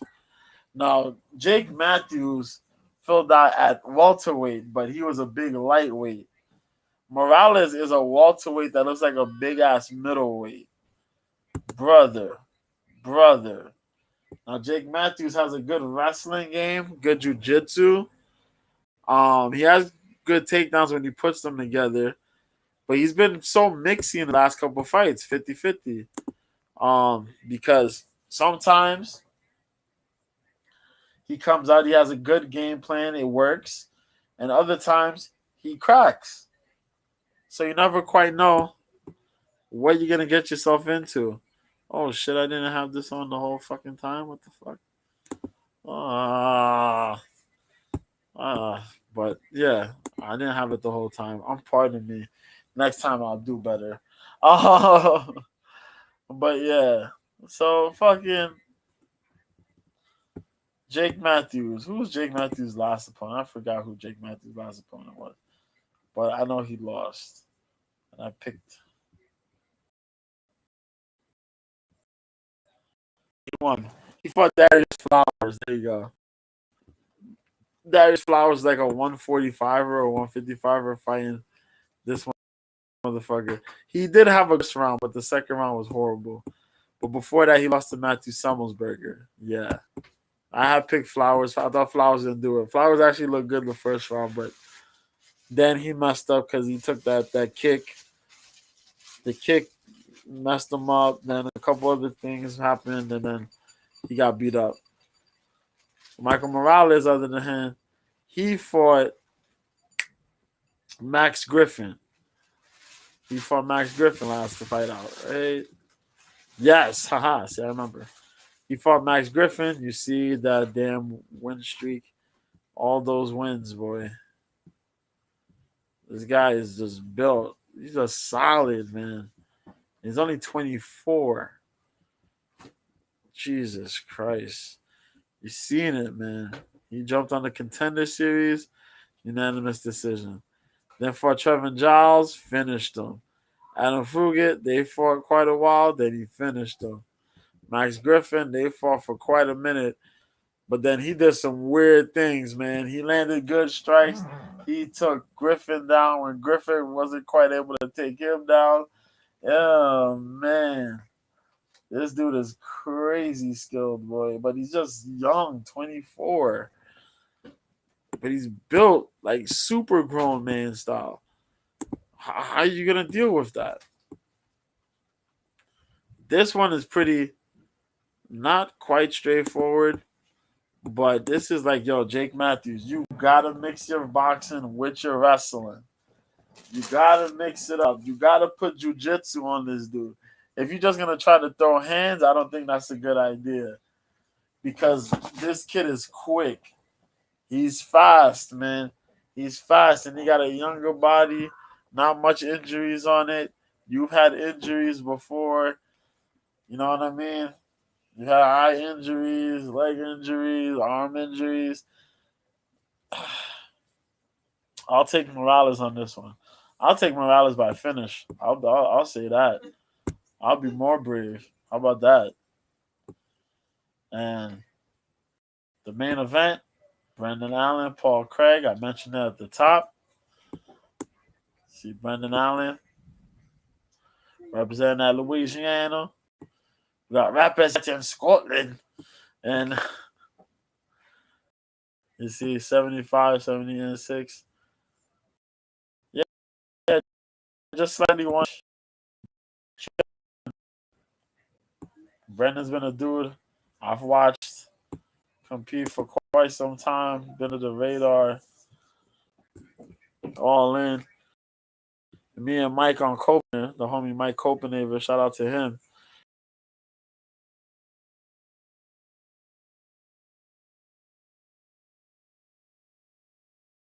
We've put, he's come through, he's delivered. So, we've been very, very happy this guy come out and do what he got to do. You see, he lost to Chris last time. But then he came out, beat Sam Alvey, submitted Sam Alvey, beat Jacob Malkoon, submitted Christoph Jotko, easy. That's what, and then they gave Jocko his walking papers. Jocko was gone. Andre Muniz beat him up for 2 rounds. Got the submission in the third. Bruno Silva went out there, beat up Bruno, took Bruno's best shots, delivered right back, dropped Bruno, and finished Bruno. Brother. And I've been glad to say I rode that wave, man. I rode that wave with Brendan Allen, with my dude Paul Craig. I think I follow Paul Craig on Twitter. Get that 4 wins KO TKO, but 13 by submission. And he Rocky, the Ozdemir fight was not his best, probably his worst fight yet. Then Johnny Walker caught his kick. Well, he caught Johnny Walker's kick, and Johnny still knocked him out on one leg. Then he dropped weight, fought Muniz and won. But he's picked up big wins. He broke Jamal Hill's arm. He's beat up Marua. He submitted Antigulov, Vinicius Moreira, Kennedy and Nzechukwu. He's the guy who put a loss on Magomed Ankalaev. Hurt Magomed Ankalaev pretty bad, man. But he's taking some bad losses. Khalil Roundtree, Tyson Pedro, Jimmy Crute. Give me the Crute. My dude Alonzo Menefield. And I remember mentioning that I can't pick this dude. Alonzo was going to dog him. And then I felt bad that Alonzo really dogged him in the worst way possible. But Paul Craig has improved his boxing. He's improving his boxing, but his bread and butter is his jiu-jitsu, man. That guy's willing to tangle up with some of the best. Really good control and submissions. Good fight. Good fight between these two. I'm going to stick to Allen, but Paul Craig can get a win here. And I don't think we go all 5 rounds. I think we're going to go and get a finish here. But I'll take Brendan Allen. I think Allen will probably win. So the one more thing that I wanted to put on here before I leave. Sorry.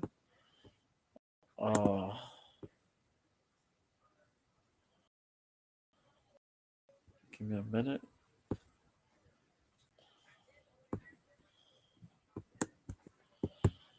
The fuck?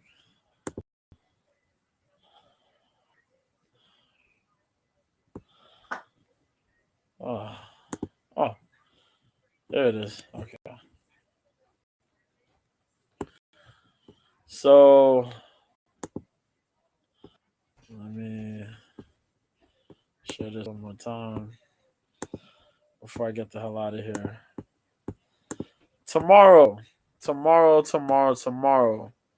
If you got ESPN Plus, you can catch this tomorrow, 9 p.m. Eastern, 6 p.m. Pacific. Shakur Stevenson faces Edwin De Los Santos. WBC title, lightweight title. Sorry, you can check that right there. Yep. For WBC World Title, Shakur Stevenson, Edwin De Los Santos. In the co-main event, Robson Conceição, okay, I'll say it like that. We'll be fighting the current reigning WBO World Super Featherweight Champion, Emmanuel Navarrete. Yes, sir. Mexican independence all over again. Let's go. Co-main event's gonna be psycho, man. We got Abdullah Mason continuing his undefeated rise in lightweight against Jose Maria Cardenas. Emiliano Vargas fights Christian Olivares, yes. Lightweight. Brian Norman Jr. fights Quinton Randall. Undefeated dudes. Wow, a lot of undefeated guys. Vargas and Olivares is undefeated at 7-0 versus 10-0. 24-0 versus 13-0-1. Floyd Diaz, who's 9-0, fights Max Ornelas at 122. Andres Cortez, 130, fights Freddy Fonseca, 31-6, 20-0. God damn. Troy Isley, who's 10-0, fights Vladimir Hernandez, 14-5. That's at middleweight. Mark Dodson, who's 11-1-1, fights Ablexan Zusupov. Oh, yeah, that's the Kazakhstan guy, 4-0. And Sergio Odabai, who's 6-1, will be fighting Hugo Mikhailov, 8-0, 140. Check that, man. A lot of prelim fights, main card bouts. They'll put all that on Top Rank. So check that. ESPN for the prelims, I guess. Um, yeah. So I guess it'll be the prelims will be on ESPN, and the main card will be on ESPN Plus. Oh shit, no. The prelims are on ESPN Plus, as well as the broadcast will be on ESPN and ESPN Plus. So check that out, man. If you got ESPN, you could watch that for free, the main card. But if you got ESPN Plus, you can check that out too. If you're on the move, you know what I mean. Got a laptop, got your phone, got the ESPN Plus app. Go watch that shit. That shit gonna be fire. But that's it. I'm gone. You guys enjoy the rest of your week. Y'all be good. Y'all be easy. Y'all take care. Next week we got a lot of boxing to talk about. Chantel Cameron versus Katie Taylor 2. And the last fight of Showtime Boxing. David Benavidez versus the boy, man, Demetrius Andrade. Yeah, the end of an era. We're gonna check it out, but I'll talk to y'all about that next week. So enjoy y'all week, the rest of your week. Do all that fun stuff, silly willy, yeah, yeah, yeah. And I'll see y'all when I see y'all. So then, peace.